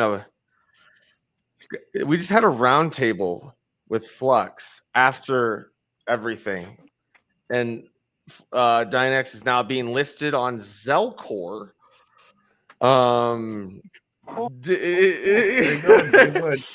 No, so you know what, and a big shout out to Dan Keller too, because it's kind of come around that I think we're going to be able to actually work together in a space we should be working together in. When no one saw that coming, so yeah, that's kind of where we're at over at Dynex. Yeah. I did a recent market update video like a few days ago. And I highlighted a bunch of DePIN projects that I've been following. And one thing I saw on your dashboard is that I think in November so far, through a couple of weeks, you guys had like 36,000 compute jobs completed, which is like a third of the volume since you guys have started your project. So I'm really looking at usage trends. Now, I don't know how much that is like proof of concept with new potential clients, but I do like to see the usage taking place through the subscription model. I think that's a good sign. Oh, it works and people are using it. I mean, very simply put, but no, once we do a little bit of onboarding, right? A lot of this moves so slow. It's unbelievable because it's traditional companies switching to a quantum strategy. No, that those numbers are going to even increase a lot further, right? And as I was the first, I'm the co-founder of the first company that ever actually integrated Dynex into an app, right? And so we run a ton of jobs too ourselves, but those numbers are going to heavily increase. It's very traditionally focused. I'll put it that way. Yeah. And there's you guys haven't had any major centralized exchange listings in the US yet. I'm sure you guys are working on something, but I can tell you there's an agreement in place with certain people that it's guaranteed a tier 1 listing. I'm going to get killed for saying this. Cliff's going to call my phone and be like, listen, Dan, you're not allowed on the internet anymore. Yeah. But in my opinion, yeah, I mean, you guys are, when I look at market cap, and this is my personal opinion, when I look at Dynex, you guys have a lot of GPUs in the network. You're getting usage. You have inroads with some big industries. No centralized exchange listings yet, and the market cap sitting right. I think last I looked was around like 30 million. So yeah, I certainly think that there is a lot of upside. I bought a Dynex bag. There's a wrap token on Ethereum. I certainly am holding a DNX token personally, and I think that there's some things to be excited about there. And Bobby, yeah, with the honey thing, man, yeah, I like your insight. Some people called. Listen, some people have gone so far as to call it $10, and I said, "Well, listen." Hey, look, I'm sorry. I would love it. Me too. No, I get it. It seems impossible, but if the B cameras come out and they come flying out of the gate with people making YouTube videos saying, "Hey, I'm earning 100, 200, 300 a week," and now crypto's getting hot, we could see a lot of people get. I mean, it could actually shift the focus away from helium and onto Hive Mapper, and helium could kind of get left in the dust this cycle, possibly. Bobby, do you think that it's possible that Hive Mapper is going to rug from the crypto side and just say, hey, we're only doing the fleet management portion to collect imagery. All you crypto bros, double barrel middle finger, go after yourself. Yeah, and Ariel decides to cash out all of his tokens it's at gonna once. But I think if I had to guess, he wouldn't be able to do that right away. It would take some time. No, I think that I don't think it's going to happen because I think that they're going to learn that it's harder to build on the fleet side than they're thinking. I think there is a period of time, and maybe they're coming around because Ariel's been tweeting more about the power of DePIN recently. I don't know if you all have seen this. I think they're learning that, hey, we can't do this alone. Yeah, DePIN got us to where we are. I think they took it for granted. They wasted another 30 million in venture capital on another product. I mean, come on. Remember the HDCS S for security, so it could take video. And what a disaster that was. You remember that? That there were supposed to be fleet tools in development, fleet management tools for the existing dash cams for people like Brad who owned a substantial fleet to manage it, to understand if the if the dash cam fell, if it was tilted wrong, how much each individual cam was earning. Just basic features that have been requested for months by people who own substantial fleets, and they couldn't make that happen. But now they got a world-class fleet management tool for the business-to-business customers, and they'll pay for the product and won't expect any crypto for their mapping uploads. Yeah. Come on. I'll say your criticism is warranted. I think the S model they pushed out prematurely. It was a huge failure. I think with the B, they've now had. I mean, people can vouch to this. That have been waiting for their order for 9 months. They've obviously taken a lot more time on this one. But I'll say this much, Bobby: if this thing gets to $10, my next episode, my next live stream is going to be on an island. I'm going to be sipping a fucking margarita. That's great. No, I mean, listen. With the right FOMO in crypto, just about the craziest. I mean, listen, I had somebody tell me this. It's going to sound nuts, but Dan's probably seen stuff like this happen. He's been around a while. That mobile that's going away, they're not going to make it anymore, could turn into a meme because it has a floor price and it's going away. I mean, yeah, it's unlikely. Listen, chances are very slim. I don't know. But people in crypto are bizarre with what they like. I'm never amazed at what the next what the next meme coin is. No, I just talked to it. I know they're watching, so I'll just say it this way. This young cat just made like 200K on a meme coin on Sui. Ooh, good chain. Like, what? Like I bought Sui just because of this. To be fair, someone asked about the only meme coins I buy are on Caspa. They throw great parties. Okay, who throws great parties? Caspa. They can throw great parties. Air launch. When has Caspa had a party? They had something in Vegas. Oh, they had one in. Was that Nashville? Yeah, it had to be Nashville. No, Bitcoin was Nashville. I believe. No, I know, but it was okay. It was either Miami or Nashville. I forget. I've been in too many places. But anyways, they threw a Retro Mike could tell me. They throw banger parties. Really? Okay. Fair launch, Mike. Very fun. It was a fair launch. Mike, don't make it talk about our Slurpees. To me, there's. Hey, you want to know how to troll Caspa users? You want Bobby? Is that your dad?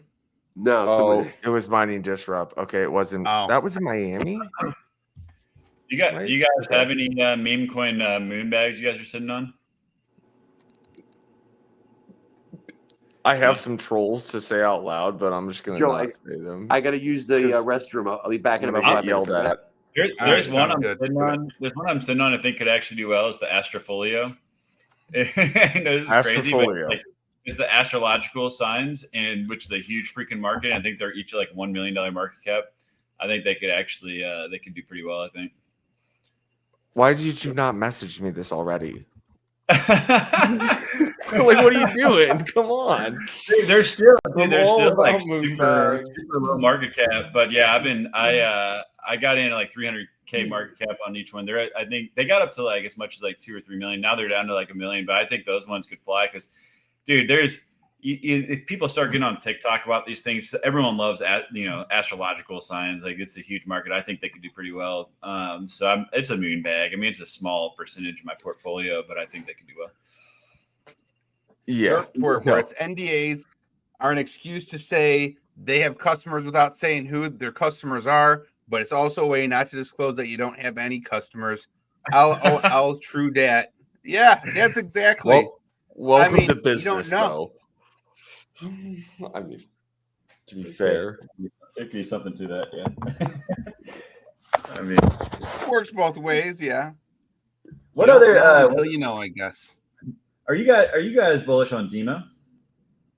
You guys know on what you said? Demo. Oh, no comment. No, my friends are bag holders, so I'm not going to comment. Okay. I mean, I will tell you, I left a party with their CEO. he ran a Lime scooter into a curb and crashed within about 50 yards of exiting. So that's awesome. What I'll say about now Demo. I'm even more bullish. Yeah. He did get up and he kept riding, but it was pretty funny. Yeah, they're good. Right. I've done worse with Lime scooters. You broke, man. You and me both, brother. You and me both. I broke too. We have the wheel off one of these, Brad. Like I was on a divvy. So in Chicago we have Lime scooters. We have divvies, the bikes that you can rent. They're it's owned by Lyft actually. And my buddies and I went on. It's probably about a year and a half ago. We did a Cinco de Mayo bar crawl, and I was riding home. And dude, I ate shit in the middle of an intersection in front of like so many people. And generally, like people would laugh at you, but I guess I wiped out so hard. People were like literally like concerned. They were like, "Are you okay?" And I got up so quick. I was like, "I'm fine." I like rode off really quick. It's so embarrassing. And the same night, my buddies called me, and apparently they thought it'd be a good idea for both of them to get on a divvy together. And they definitely hit a parked car. So I wasn't alone. Oh, you should see Dan. So there was we were in Denver riding Lime scooters, me and Dan, and this car pulls out of the parking garage, and Dan like superhuman speed just puts the scooter, like he got the scooter down and he kind of wiped out, but he got up right away. And these people are just like looking at him in disbelief. They're like, I slid the scooter very aggressively at the ground. I was wearing moon boots too. My moon boots only have slight injuries from. Actually, that was Nashville. They took the injuries. Yeah. Oh no. Yeah. Joe's watched me jump staircases with Lime scooters. Yeah. I think there was like 5 stairs down, and he just. Dan's a pro at scooters. I'm a pro getting fucking destroyed on scooters. That's dangerous, man. Let's be fair here. Network Bits here, Joe, for everyone listening. Ride scooters down the middle of the road, screaming, "Let's fucking go," as loud as humanly possible in downtown Denver. That is inaccurate. Just wait until Bitcoin hits 100K. What's he gonna do? Well, I can tell you, there's going to be a lot of window action at the Hilton.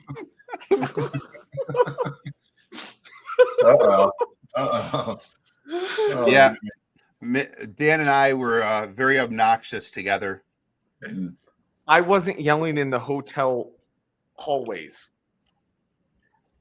I don't remember doing that. Exactly. Oh man, what a good time! Yeah, we got kicked out of a bar, and like we don't even know why. I know why. Why? I don't understand what we did. I don't know how you missed this. I can't say it on a live stream. I'll tell you privately, but I know why we got kicked out. Dan, where do you live? In Fort Collins, Colorado. Oh, okay. I met Joe once. I live in Chicago.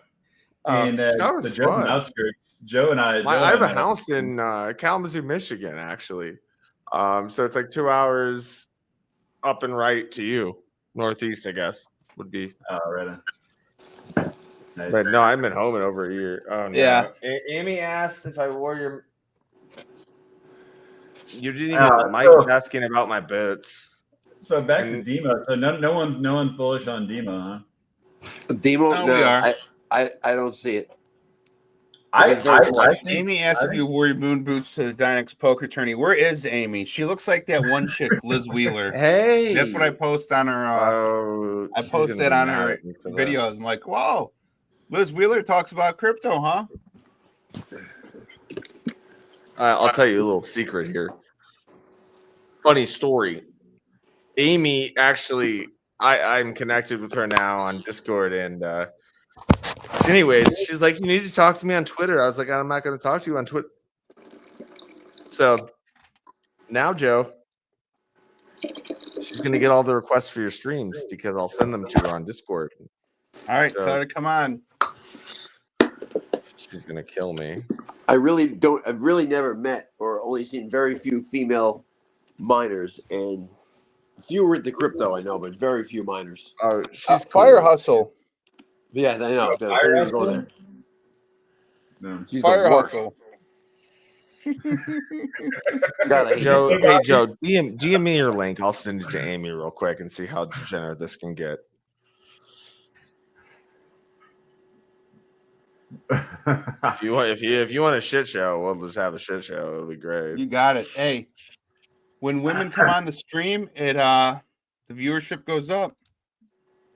I mean, Wait, Fire Hustle. She's bullish on Demo. I know that much. I think She's bullish on everything.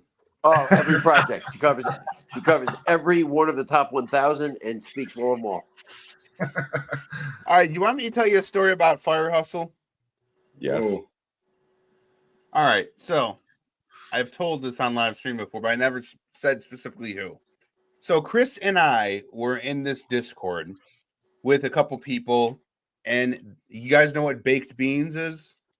Oh, So baked beans is it's a crypto farming Ponzi where you stake crypto, and then every day, so there's massive APYs, but every day you have to come back and you have to bake your beans, and then you get the interest payout, and it accumulates. But when people cash out, obviously, there's not enough money for the rest of the people. So what keeps afloat longer than most Ponzi's is that you can do a double or nothing for the day. And typically what happens, you walk away with nothing. So people gamble money into it, and then, you can actually add to the farm and try to double it up, or you get a free spin or something like that. So that's what keeps it from going under. I mean, that's flat out. What are you saying, Dan? Nothing at all. Just the whole thing is hard movements that look like a triangle. It's a massive scam. So Yeah, definitely not a Ponzi. So anyways, the code for this is made public, so people make a bunch of copies of it, like the Vineyard, or what was the other one? Orange something? Picking oranges or something? Yeah. Yeah, something with picking oranges. So of course, me and Chris are watching this guy make a copy called the Vineyard, and there was another one, the Oranges or something. And we're like, who's gonna do this bullshit? Well, what do you know? After he debuts it, they didn't even pay Fire Hustle and a bunch of other YouTubers. She's like, I just found this, and it gives me all this APY, and I am stomping grapes at the Vineyard, covered it for free, and led all her subscribers in to staking their crypto on this bullcrap. And I was like, oh my God. I couldn't believe it. She's really bad. Yeah. Oh. And of course, that video is no longer online.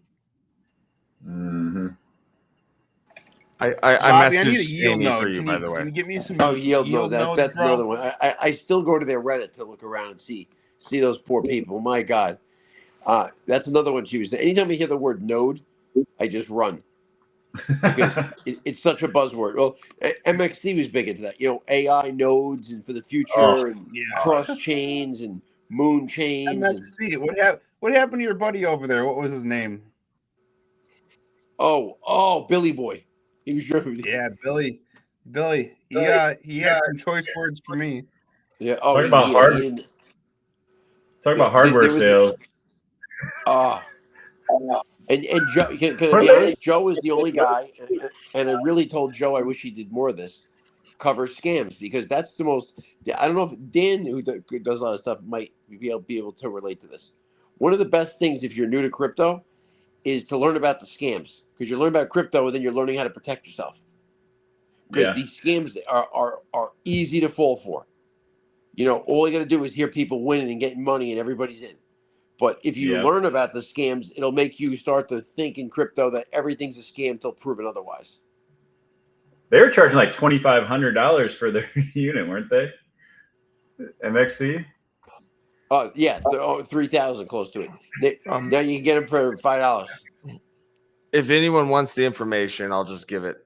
Frankly, with the forced KYC bullshit on Mexi, if you have an aged account and you're still allowed to trade, just so you guys know, stay south of 100K when you withdraw.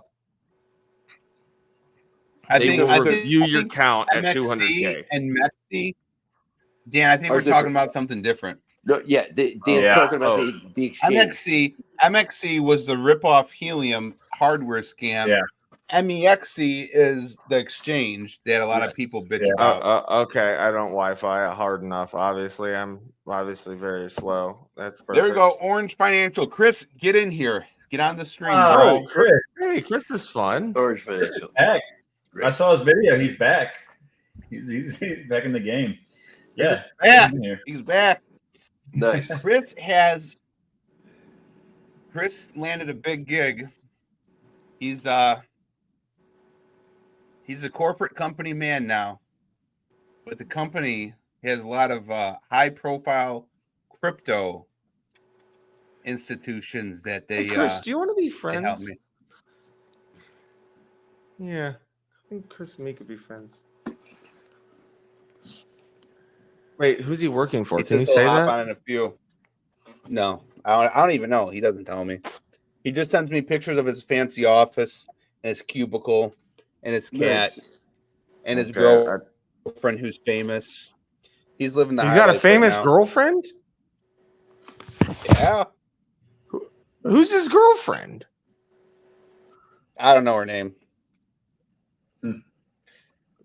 Chris, you better get in here because I have questions. I don't care about crypto anymore. I care about your famous girlfriend. Joe, didn't you throw your MXC miner off like a rooftop? Not you that did that? Yeah. That's what got me to Joe. When I saw that, I was like, this guy's got some balls. Like, I got to meet this guy. Well, he exposed, he was one of the first people to open the miner up and explain exactly the hardware in there. He was explaining that it was as cheap as a helium miner, and there's no reason for the $3,000 price. He was also explaining that you're going to mine Bitcoin and Doge, which Joe said, looking at the inside guts of the miner, that is physically impossible. You'd have a better chance of using that thing as a rocket ship to the moon. He did a very good job. No, he did great. He tore it apart from every angle. And he was diplomatic about it. He wasn't, screaming with thieves. He's saying, here it is. Panel antenna. For whatever reason, I was starting to face the wrong way. I don't know if kids were playing with it or maybe the wind. But I am homeless. Amazing view of the city, town, tallest building here. But I have something I think you guys will like even more. $3,000 miner. Just throws it off a building. Yep, that's legendary. Isn't that great? Yeah, I've never seen that before. And Joe. What was the date on that video? It would have been like spring or late winter 2022. February 4th, 2023. 23. Okay, and the whole thing collapsed 6 months later, correct? Or 5 months later? Yeah. Yeah, I mean, once I made the hour-long video totally trashing MXC, there's people like, oh, I still don't believe you. You still have yours set up. That's when I threw it off the building. Yep. And then after that, everyone started to pile on. They're like, oh, someone finally said it. And he showed us the evidence. And then Vosk was like, yeah, screw them, man. They never gave me my commission payouts. And Vosk put his on his trash pail, right? Yeah, I told him, I said, boss, you mounted it wrong. You need to put it in the trash can, not on the trash can. But Joe, people I said that in a video. Joe, people may not realize this, but at that time, people still had hope that MXC could be okay. They had just started for about the last 4 or 5 months, pulling the $10 rewards down to around $8 a day, $7 a day. and people were hoping they'd go back up. But you know, people felt like it was a handshake contract with the $10 a day. You were always going to get that. That was the agreement. And once they pulled that, the writing was on the wall to say, "Hey, you know what? These people now are going in a different direction." Well, they didn't give a shit about your coverage or setup either. You No, plug it in. People had 10 lined up in one room. Yeah. Yeah. But it does it in the basement. Who cares? Yeah. Oh, you know, it costs $3,000 because it has 2 antennas. One doesn't do anything. 3 antennas, actually. 3. Oh, we have a GPS antenna. And one, we have a barometer. And the blank, actually you can have 4 antennas. One of them is a blank socket. And on it says 4G to make it look a little fancy, like maybe they'll be, going into cellular business or something. Oh, I loved all the bozos who are like, I found out what their next use is going to be. You see how it broadcasts a wireless SSID? They're going into Wi-Fi, everyone. We're going to have the biggest global network. People actually said that, huh? Oh my God. Yeah. But you know what my favorite project is? What's that? Revify. What is Revify? I've heard the name. Oh, that is. And here to introduce Revify. Oh shit. Chris. The one and only. Good boy. Right now. What's up? Hey, Chris. How you guys doing? Good to see you again, buddy. Yeah, you too. It's been a while. Am I lagging right now? Yeah. You All right. I've been mining on my computer, so it's probably struggling here. We got a comment from 619 OTA. Revify was the best miner. Prove me wrong. They had partnerships with NASA.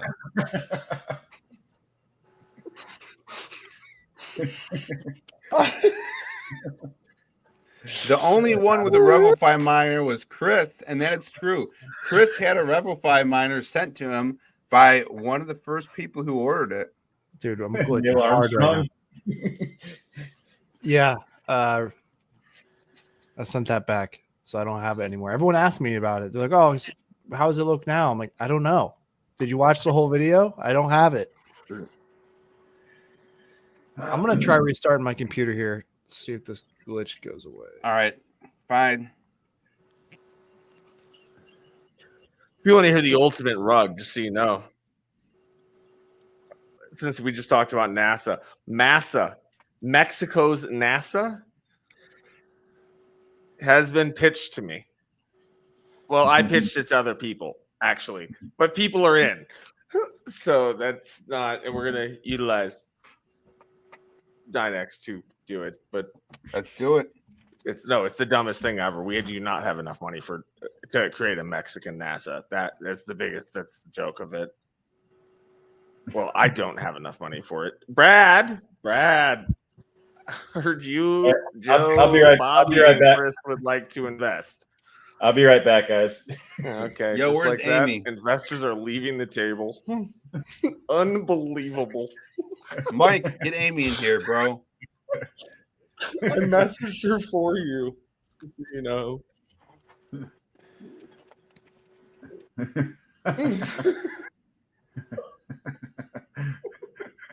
don't understand what's so funny. I have not slept enough for this. And now he's got his guitar. Oh, no, there we go. Joe serenade? Are you a serenader? Joe thinks he's Elvis Presley.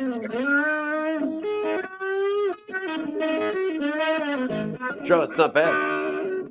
No, he's good. He actually is good. That's not a joke. He's good. Yeah. Nice. All right. All right. What next? Hey, Bobby, tell us who your favorite YouTuber is. You love hearing me talk about this, don't you? You love hearing me bash that bitch at Firehouse. Oh, drives me nuts. But let me just throw this on the table, and I'll get back to my favorite YouTubers. I have a few of them I really can't stand, and just they should be beaten with heavy garden equipment. So, Dan, how are you feeling about Caspa? Do you see $1? Oh, I have my sell order set at $1 for Caspa. Yeah, okay. Actually, I can say that. Yeah, because when they get the big exchange listings, they get smart contracts. They should be into like a good 5x, right? I would think 7x. It's going to be hard with the market cap, but no, that's where my sell orders are set for Caspa. Yeah, it's you're done there.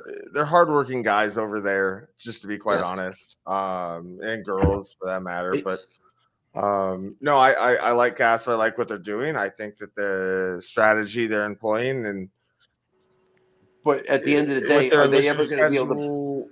Are they ever going to be able to break into the big time, like up there in the top 5 with Solana? Because I just don't see them peeling people away from Solana. Do you? Do I see them playing around with Solana? No. Peeling people away. If they can efficiently do what XRP wanted to do in terms of doing like financial institutional bullshit, then maybe. But I'm shooting for the moon on Caspa. I like Caspa. To be fair, all my Caspas now is locked up on Trade Ogre, and they will not let the whales out of Trade Ogre as it stands. They'll let some people out of Trade Ogre, apparently, from my friends that have gotten out. But I can talk to them. I'll just take a 50% cut. Yeah. What'd you ask? What'd you say, Chris? I can get a handle. I'll just take a 50% cut. Thank you, Chris. I wanted to ask you this: how is Trade Ogre able to do that? I'm not going to comment on exchanges, but Chris, to be fair, if you can do that, I would do that. FYI. I mean, not 50%. I was joking about that, but yeah, I can. I bought it at 2 cents on Trade Ogre on the arbitrage. Hey, Bobby, I hear recently you've been named and shamed. Yes, I have in Entropy, and Joe, I got to be honest with you. I did deserve it because I did ask 3 times, and the following day I was too lazy to back scroll.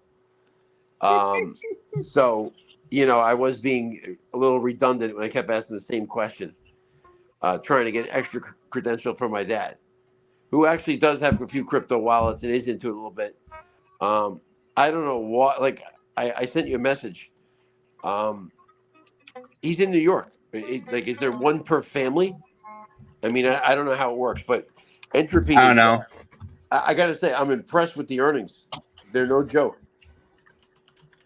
Off a $10 piece of hardware, I made almost $1,000 in 2 months. It's pretty good. Yeah, well, I defended you there, and they all got all upset with me. Yeah, I do appreciate that. I'll be done in 5 days, or 4 days. That's a good thing. Not that I'm in there a lot anyway. It doesn't really matter, but. You should go ask again when you go back in there. That's too funny. That is too funny. I tweeted at Chris, what have you been up to, man? Welcome back, by the way. Thanks. Yeah, just been working and studying for the CPA exam, which is terrible. Oh, it's a brutal exam. Yeah. That's pretty much been my free time. I got a cat. He's going crazy back here. I've been doing the meme coin trading the past couple of days. I actually made like $1,500, and then my wallet got hacked. I used the same wallet. So like on Phantom, I had my wallet hacked a couple months ago. So I created a new wallet, but it used the same private phrase, which is like, what's the point? Same phrase. Yeah. So I completely forgot about that, and that was the wallet that they took. So I made a new wallet, new seed phrase, everything. We're good. I made like $600 today. I'm trying to make that money back. How much more? How did you originally lose it? How did the guy get into your wallet originally? I think I was connected to a bad website. Okay. Mm-hmm. Yeah, I don't connect to like anything anymore. And I know a lot of people say like with Phantom, if you do in-app trading, there's their Phantom fee. It's like 0.8%. But if I have to take that fee, if it means my wallet's safe, I'll do that every time. I pretty much will only connect to I connected to Grass, but then I disconnect immediately, connect to Orca. I forget the connection immediately after I'm done, just so I don't have to deal with that. Makes sense, yeah. It's not a bad idea to like Bird Eye is a good one for like the meme coin stuff, but like using a separate wallet just for trading. Oh, that's what I'm doing, yeah. Wallet, it does get to be a pain in the ass having a lot of wallets because you lose the seed phrases. Oh, yeah. Dude, I have so many wallets. I probably have 40 wallets. Wow. Have you guys used? I use like Tangent's a great like hardware wallet, where you have like a card that you have to scan to do any transaction. So it's a good holding wallet. Yeah, there you go. Yeah, Tangent's good. I like Tangent. And I have that shit I have that shit in like a bank safety deposit box. It's for my holding wallet. Yeah.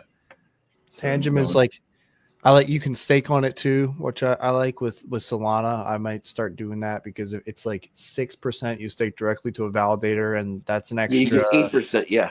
8%. What? Yep, on Solana. Yeah. Through How did I not Marinade. know about this? Through Tangent, yeah. Yep. All right. Yeah. I mean, you can earn extra. Maybe 7.2 now. It might be like it's over 7. Let me look, because I was just. I didn't know about cold storage staking on Solana, actually. All right. I don't cold storage stake, but I stake, and it's pretty good. Yeah, me and 619 have been. It's 6.32%. So. Well, I get like almost an extra 1.5 Solana a year if I stake. Mm-hmm. With only 18 Solana. Wow. Okay. It's pretty awesome. Yeah. Also, if you guys have IRAs, back in August when we had that flash crash, yeah, I threw a bunch of money into it's a BitX. It's a 2x leverage Bitcoin fund that you can't get liquidated on, and they pay monthly cash dividends on it. Nice. Fucking solid, dude. Yeah. Done pretty well. You could have told me that in August. You know what's funny, Brad? Come on. The missus who's in veterinary school, they have an economic class that they all have to take, and they have a stock project. So all these horse girls I am degenerately trading for, and they're dominating. And the teacher brought up in front of the class. They're like, "What are you?" We were in iBit at the time, which is like a Bitcoin long, basically. And That's we were in SBIT for a little bit. And anyways, the teacher's like, "What is your strategy here?" And I had Miss Ruggs say that her long-term strategy is that Bitcoin is going to increase in value. That was all she could say because I'm dominating the conversation. Competition. Yeah, it's very funny. It's good, and stuff, they all like it. The teacher knows 100%. Yeah, I bet the BlackRock fund. I believe. Yeah. I believe it is too. Yeah. BitX is a good one though. That's the one I put mine in. So I had like a rollover for my last job, and I threw it in there. And it's because it's 2x leverage since August. It's like doubled, and I've gotten a bunch in cash dividend payouts. I was thinking about pulling my Roth IRA and putting it into Solana. I feel that confident. It's just too high now. Should have done it over the summer. It's not that bad. Okay. Solana price picks. What do we all got? I got 860 to 960. Okay. What do you got, Brad? Oh, you can't hear you. A lot has to do with Bitcoin too. If Bitcoin doesn't go to 200K, then all bets are off. Well, Chris, Joe, what do you guys have on Solana? What time frame are we talking? 600. Peak bull run. Peak bull run, yeah. I mean, listen, and I'm saying it's going to touch that. Not going to stay there. It's going to touch it. Yeah. I'm saying 500 to 600. 500 to 600 is what my thought is. I'm just making all really conservative guesses based on last bull run, like how much it went up, and just pretty much adding it to the current price. Understood. Well, I mean, it went nuts last bull run because it opened like 92 cents in 2040. Yeah, its market cap is too high to. It'd be hard to. Yeah. It'd probably be hard to 5x Solana right now from its current price. So, yeah. I'd be actually knowing the price. It's actually very hard. I had so many BNB. It hurts to look at that price, man. Where's BNB these days? It's at 625. I had probably 100 at $7. Damn. That's I think I was talking to somebody the other day that I guess it was like 6 years ago that he used Bitcoin to buy some Molly. Like, apparently, I paid $120,000 for some I saw that on X. That's good. Hey, that's Where was that? It was on X. What's that? There was some girl. Yeah. I won't lie to you. I'm gonna probably regret this in the future, but I all the Bitcoin earnings I make, I use it to pay for like everything. Like I have a card that just spends Bitcoin all the time. Yeah, I'm gonna turn out to be that guy with the fucking pizza. It's gonna be really great. Like Germany. So no. But hey, you know what? Crypto is meant to be used, right? I mean, Yes. Yeah. At the end of the day, maybe not Bitcoin, but yeah. Well, yeah, I know. Store value. I know. Yeah, I know. But when you can swipe the card, Chris, it works really well. True. So yeah, I was actually looking at taking out a loan to buy Bitcoin in October. Joe, my screen's gone, just so you know. Or I could open up a credit card and buy crypto with the credit card with 0% interest for 21 months, which would be better than a loan. And I was going to do it in October with Bitcoin at $60,000. Yeah, I would have got approved for the credit card. I would have got like a $30,000 limit, so I would have been able to buy half a Bitcoin. It would have went up 30-20%, and then everyone's like, no, don't do it, because obviously it's a massive gamble. If I don't have the money to pay it off, I'm SOL, but I did have the money, so I wasn't concerned. But yeah, here we are. It's always one of those, I should have done it, but if it didn't work out, I wouldn't be saying that. No, hindsight's always 20/20. You know, it's one of the things I'm trying not to do is, I mean, I traded some Solana out for Bitcoin. I'm just Solana out for Hive Mapper, which I'm kicking myself for right now. But it might have been a good move. You know, because Hive Mapper could make a run. Yeah, I've traded like 20,000 Hive Mapper in the past couple of days. Yeah, I got rid of a lot. I'm not touching that. I want those bees to come out and see what the bees are doing. I've been holding all of them. Yeah, I'm not touching it anymore. Usually, in my life and investing in my lifetime, I was never mad at myself for holding long term. It's always for dumping. You know, usually long term pays off. Meaning, like, let's say you don't sell your Hive Mapper this cycle and you wait till next cycle. You usually don't get screwed too bad holding long term. Yeah. But it's when you swap it back and forth. Project too. As long as you're willing to hold for 5 years. I have plenty of coins from the last bull run that I regret holding through the bear market. But no, I hear you. I mean, wait till this bull run, see what happens. I mean, there's been no old coin pump yet, so. You're right. You're right. I one of my big work accounts, the owner of my biggest work account, he's like, "What should I buy?" And this is last market cycle, and I was like, "Dude, Solana." And when Solana crashed to $8, remember with the SPF, he's like, "Should I sell?" I was like, "This is when you should be fucking buying." Yes. And he went in big, and now his Solana holdings are worth like I think $650K, and he's like, "Dude," he's like, "Thank you so much." Yes. And I'm like, yeah. I was like, well, when it gets to $500, you can buy me a trip on to an island destination, man. Nice. Wait, I offer those for people to get passports. Okay, Brad. Much easier ways to get these. I sold 30,000 Hive Mapper. I put it into Solana. Yeah, way to go. That's what I did recently. I wouldn't do that right now. I'll tell you why. Because, Solana might do a 3x, maybe 4x. Hive Mapper could easily do a lot better than that. Oh, I know, but I want to play something it safe, Yeah. And I did it right before Solana had this price action, so I'm pretty happy with that. Oh, I'm with you, Chris. I bought it. I bought so much that I was finding double decimals of Solana that I forgot on exchanges. We'll put it that way. I bought. And that was at like 166. I have some random shit coins I bought. Like there's I'm sure they're like good projects. AIO AIOZ network on Binance Smart Chain. Oh yeah, is that the store app or no? The store thing. Bobby, why is helium still at $5, bro? Good post by 619. I saw it.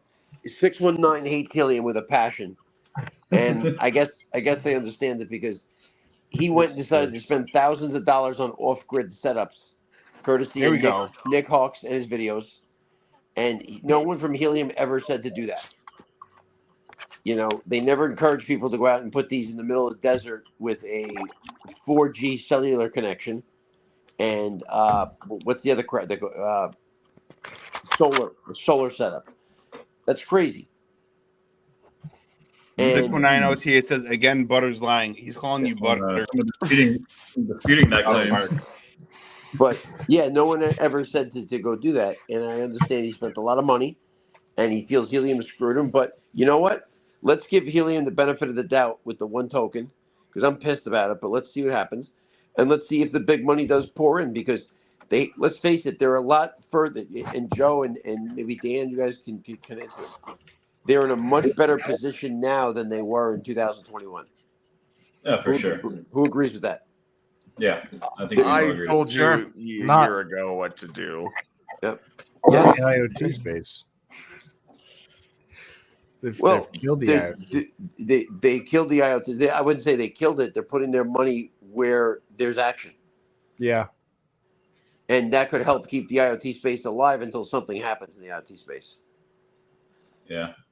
I mean, helium in the bear market got down to I think like $1.50. $1.20. I mean, that's $1.20. That was a good buy.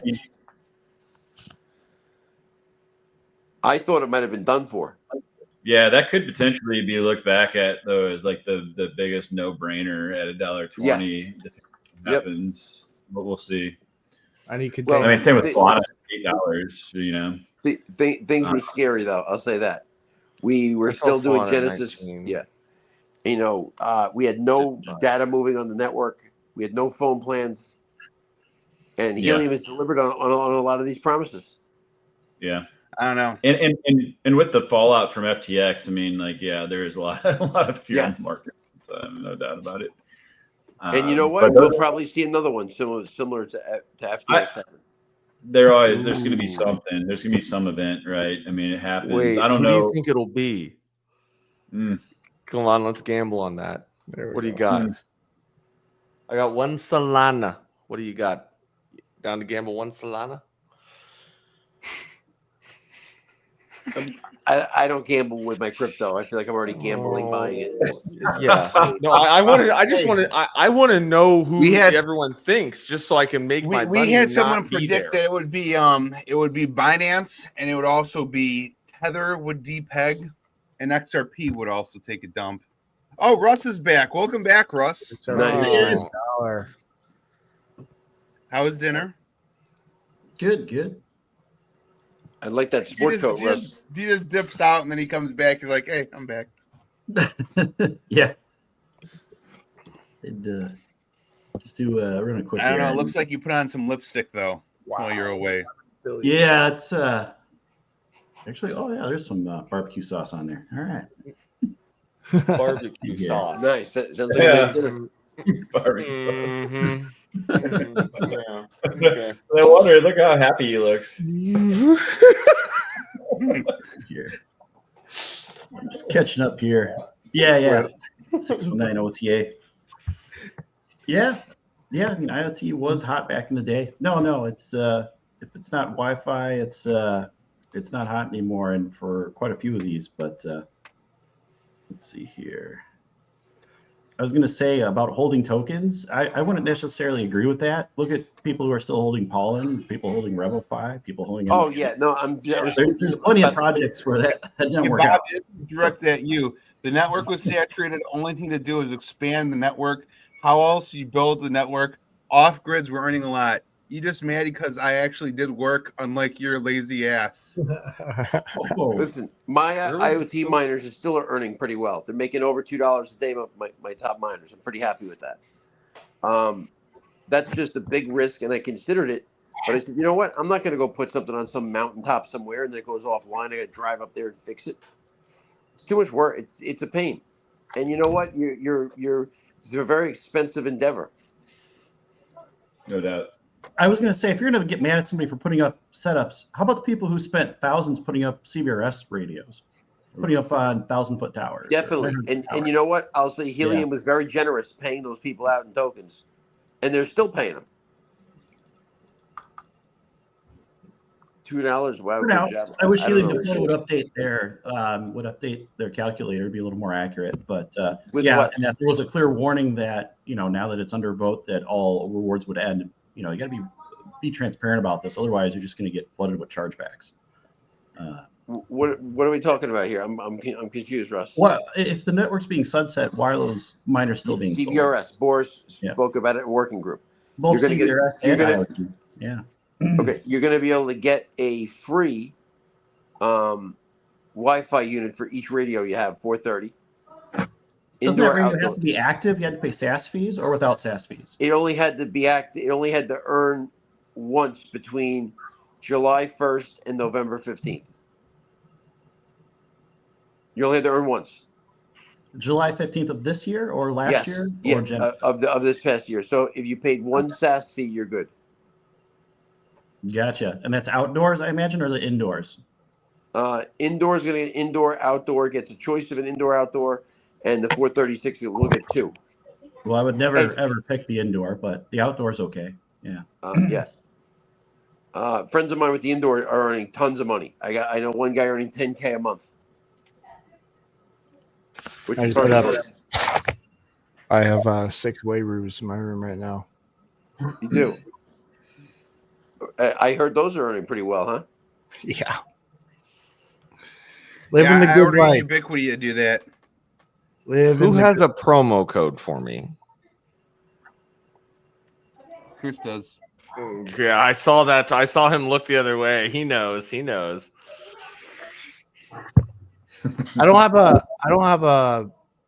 have a discount code, I think. I have to check.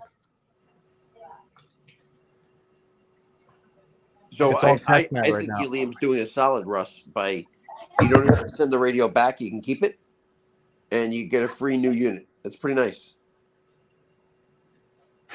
Hey, what's going to happen? There are people who are recently had them up. It's that still doesn't cover professional setups where having a professional climbing crew can cost several thousands of dollars. But it's something. It's more than you're getting on Pollen. Yeah. Yes. They just shut down and went off the internet and said, "Who this?" Yeah. What's Pollen doing now? So somebody tried to tell me, Pollen is still in business, but they're just moved away from crypto. No one knows. I don't know. I heard one person who's still deploying radios for them, but I don't know if that person's still doing it. Okay. They laid off. Everybody left or was fired. There's nobody left. Like, I don't know anyone still there. Damn. Like their director of partnerships is now like. Think that did they rug their community, or did they just get spooked? They didn't. They repegged the token. They pegged it to cash and put in mandatory KYC. Yes. Wow. So that it was going to be a fiat denominated rev share and KYC. So that actually isn't too far out from what World Mobile is doing. So, but it created a ceiling price for the token that just ruined the market. Okay. Because a lot of my Helium 5G friends were big on Pollen. A lot of people were, because at the time they were very innovative. Like they've done things Helium still hasn't done. For instance, like gatewayless setups. You don't need a gateway to put up a 5G radio. They still haven't done that. And people have looked at the internals of the Helium gateway. I dare you to open it up and look at it and say that's a respectable piece of equipment. I have looked. I have opened it up and looked. Yes. You see how old that RAM is? How old that CPU is? Yes. It's a fraction of what it should be. Yeah. So it shouldn't even be there. Number one, you don't need it, but it's not really useful for much. Yes. So there's been definitely a lot of stuff that they innovated on early on. They were also on Solana before Helium was on Solana. So interesting. Okay. They made a lot of good moves back in the day. They were very innovative out of the gate, and then I think they just got scared and pulled back. And yep. Holy hell. And then there was nobody really left to really stand it up. And Helium, started to do some of the, got Solana and started to do a lot better. Yeah, for sure. World Mobile kept chugging along. XNet, limped along until it switched to Wi-Fi, then went all in on Wi-Fi, and then got a lot better. Bobby. Yes. 619 OTA takes issue. He says, I'm going to say BS, Butter. No way you're doing over 2,000 IoT a day to make $2, maybe 20 cents a day. 2,000. The token price, just look it up, is roughly around 0.001, maybe a little less. I haven't checked in the last few days. So 2,000 IoT a day would be like $2 a day. Those are my two top earners. My other ones earn like 300 to 500. They don't earn nearly as well. No, he's full of shit. You have IoT. Listen. I heard Vaultscoin made $5,000 in one day. Yeah, that's another lie, But Another person who loves Helium. That's like saying somebody made $1,000 a day in Bitcoin money. Yeah, maybe if you took, it's just they move the dates around. You could never make $1,000. You could never make that kind of money. Well, I'm solo mining Bitcoin with an ESP32. Really? Good luck with that. Just gotta hit it once. It's my lottery ticket. And you know what? I have a promo code if you want to buy one for $150. Yes, everyone use the promo code. It's gonna be a great code, big code, definitely large code.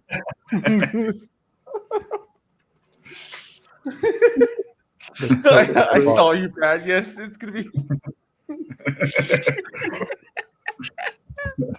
Hey, you can plug into you can plug into your computer's USB port, and you can even download some malware in mine. How about that? Yeah. Bobby, your top IoT hotspot's making 2,000 a day. You said my top one's making 900 a day. Like my entire Helium fleet right now is, I think, pulling in like 15,000 IoT a day.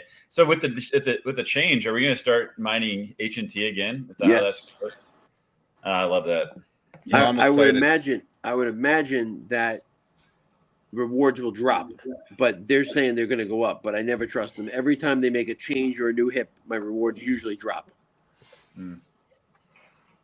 And my two top hotspots are on the water. They go right over a big canal. Or I'm sorry, Long Island Sound. So, you're gaming. Oh, you're right near Long Island. Yeah, those miners are. They're facing Connecticut on the Long Island Sound, and they're about 200 feet up in the air. Nice. Because as we know, IoT can do amazing things over water. It just can travel forever. Learning that, when I learned about that, every time I got to take the train to go to work, I go over the water every day, and I always think, I'm like, wow, there's so many signals flying over this water. Absolutely. Such a nerd thought. Yep.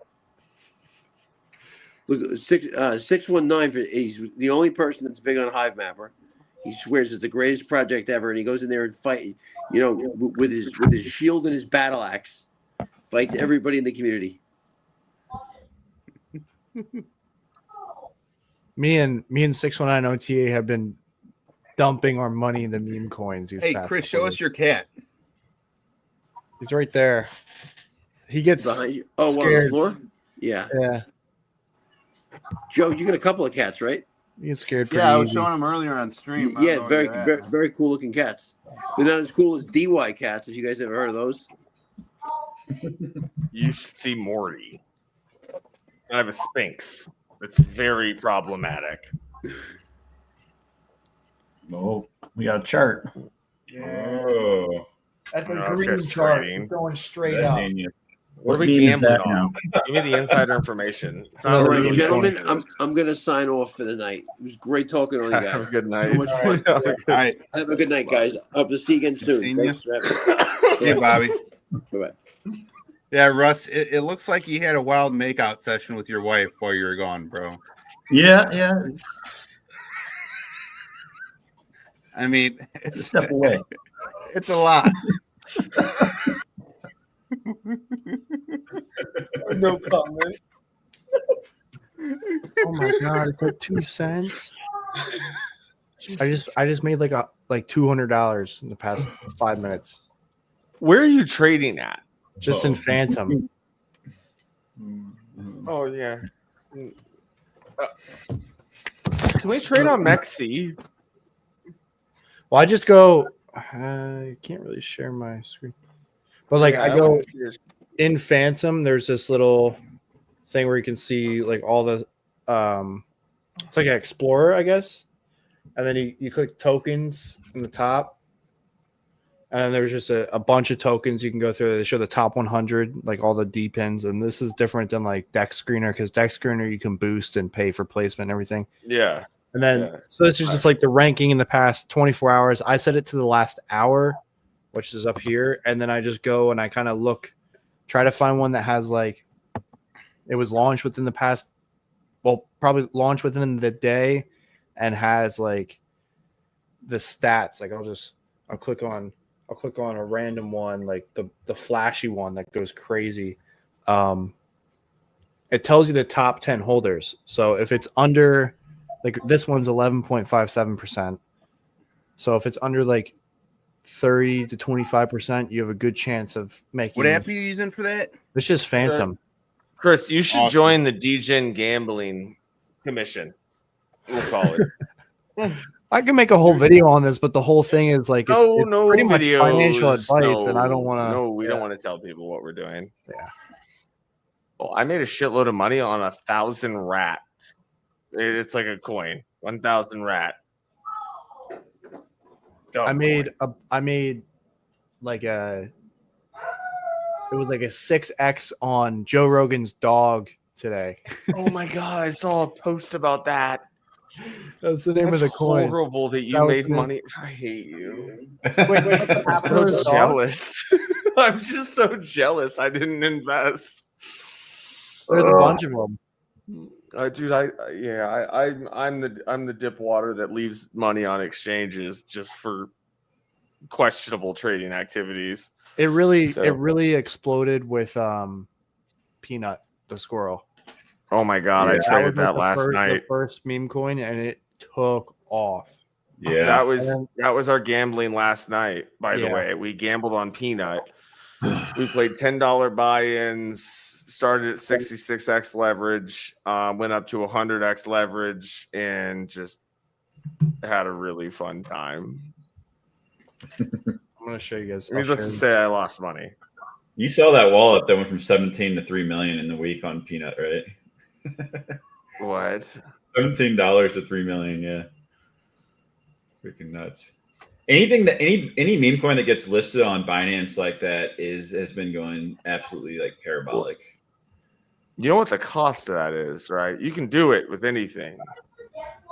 It's like a quick it's a quick million, and you get listed on Binance. I bought Bob right here. This is stupid. We should trade together. I would like your trade picks. As long as you can maintain these type of gains.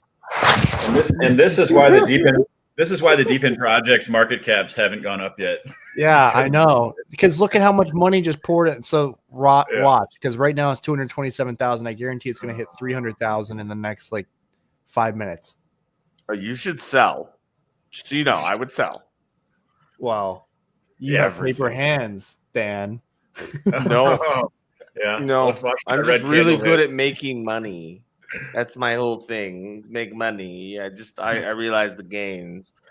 But no, don't get me wrong. I feel like an idiot a lot because I sell shit way too early. Oh, dude, there was one, me and 619, we sold it, and it was at like this, where it's like 0.0026 cents, and we made like 5x return, and it ended up going to like 26 cents. Like we would have made, forget like 4x, it would have been like 30x. Like it was. We should trade together. I don't want to do this too long because I know it's not going to end well. No, we have about like maybe a year left of degenerate trading until we just need to go short on like everything. Like I put $50 into this, and now it's worth 300. Awesome. Hell yeah. But yeah, that's a good point that Brad made. No wonder none of the other tokens Yeah. Maybe it's a bad thing they're on Solana, or maybe it's a good thing because all this money's got to eventually end up somewhere once the meme train dies. And yeah, they can coexist depending on how much money comes into the market. Well, yeah. What are you thinking about the market, Brad? In what sense? I mean, with the ETFs, we have a Trump winning the election, pro crypto. Like, what are your where do you think we're going? I think there is a chance that there is a strategic Bitcoin reserve announced. I think there is a decent chance that happens, and I think that $100,000 mark for Bitcoin's a huge psychological number. I think if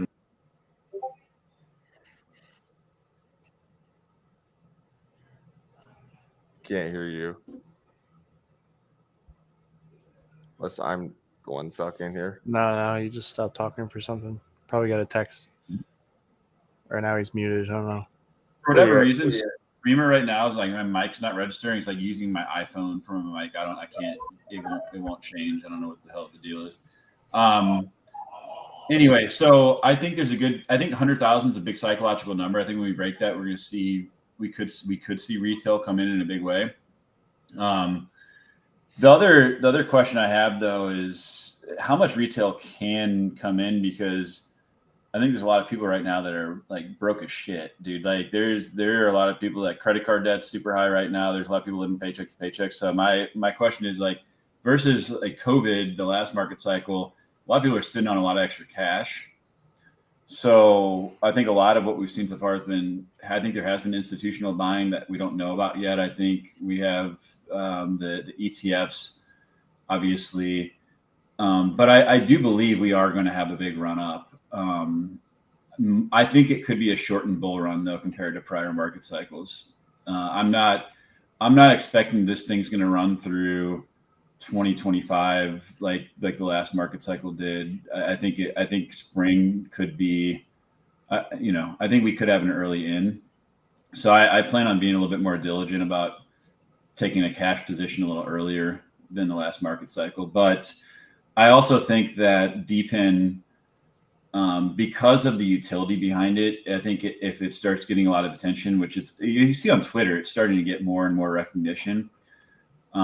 If it starts getting picked up in the news because it actually is real world use cases, and I think DePIN, we could see a big rotation into DePIN.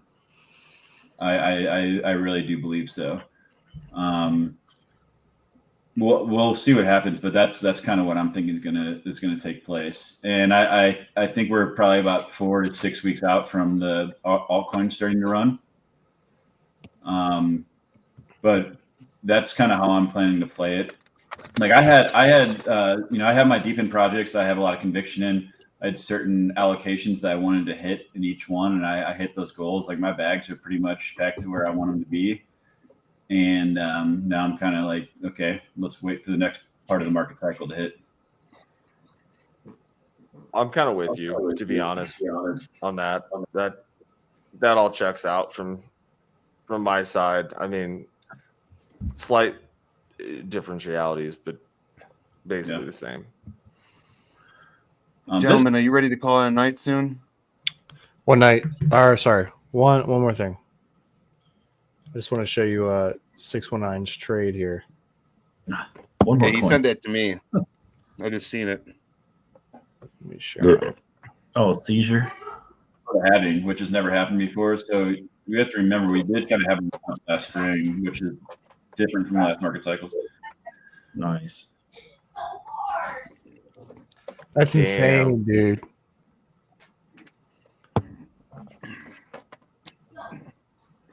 A quick 3K on that. Easy math. Yeah. He's having the same return as me, but he's putting a lot more into it. So, like, kudos to him. I wish I could do it. I probably would be doing 500 on all of these if I didn't just have my wallet drained the other day. But, damn. I sold out of Bob. I made about $350. Pretty awesome. GM let 1,000 people go again. You're saying GM's on the rug, Russ, huh? Well, they did this also in July. They did a surprise layoff. So there's definitely companies don't seem to have turned around yet and went, oh, it's time to hire.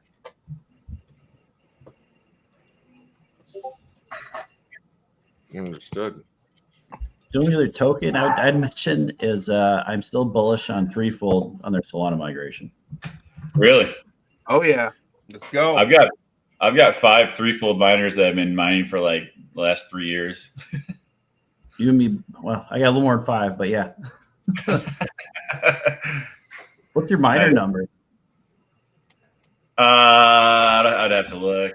I'm not sure. I've got like I don't know. I don't know. Where can I look that up? Oh, well, I mean, are you doing DIY or just the commercial ones you buy? Mine are all DIY. Brad, you're talking. I can see your mouth moving. We can't. I can hear you. I can hear you, Brad. Oh, you can. Yeah. So I bought a bunch of Threefold tokens, and then I've been mining. So I've got a good amount of tokens. I mean, I think that it seems to me that the tech is good, but they do a really shitty job of marketing. Whenever you ask about marketing, they're like, go do it for us. And you're like, excuse me? I'm not you. They've got some smart people, working. The tech is good. People are good. But their marketing is it's like reverse marketing. They like drop. They don't just drop the ball. They throw it into the ground and stab it in the heart.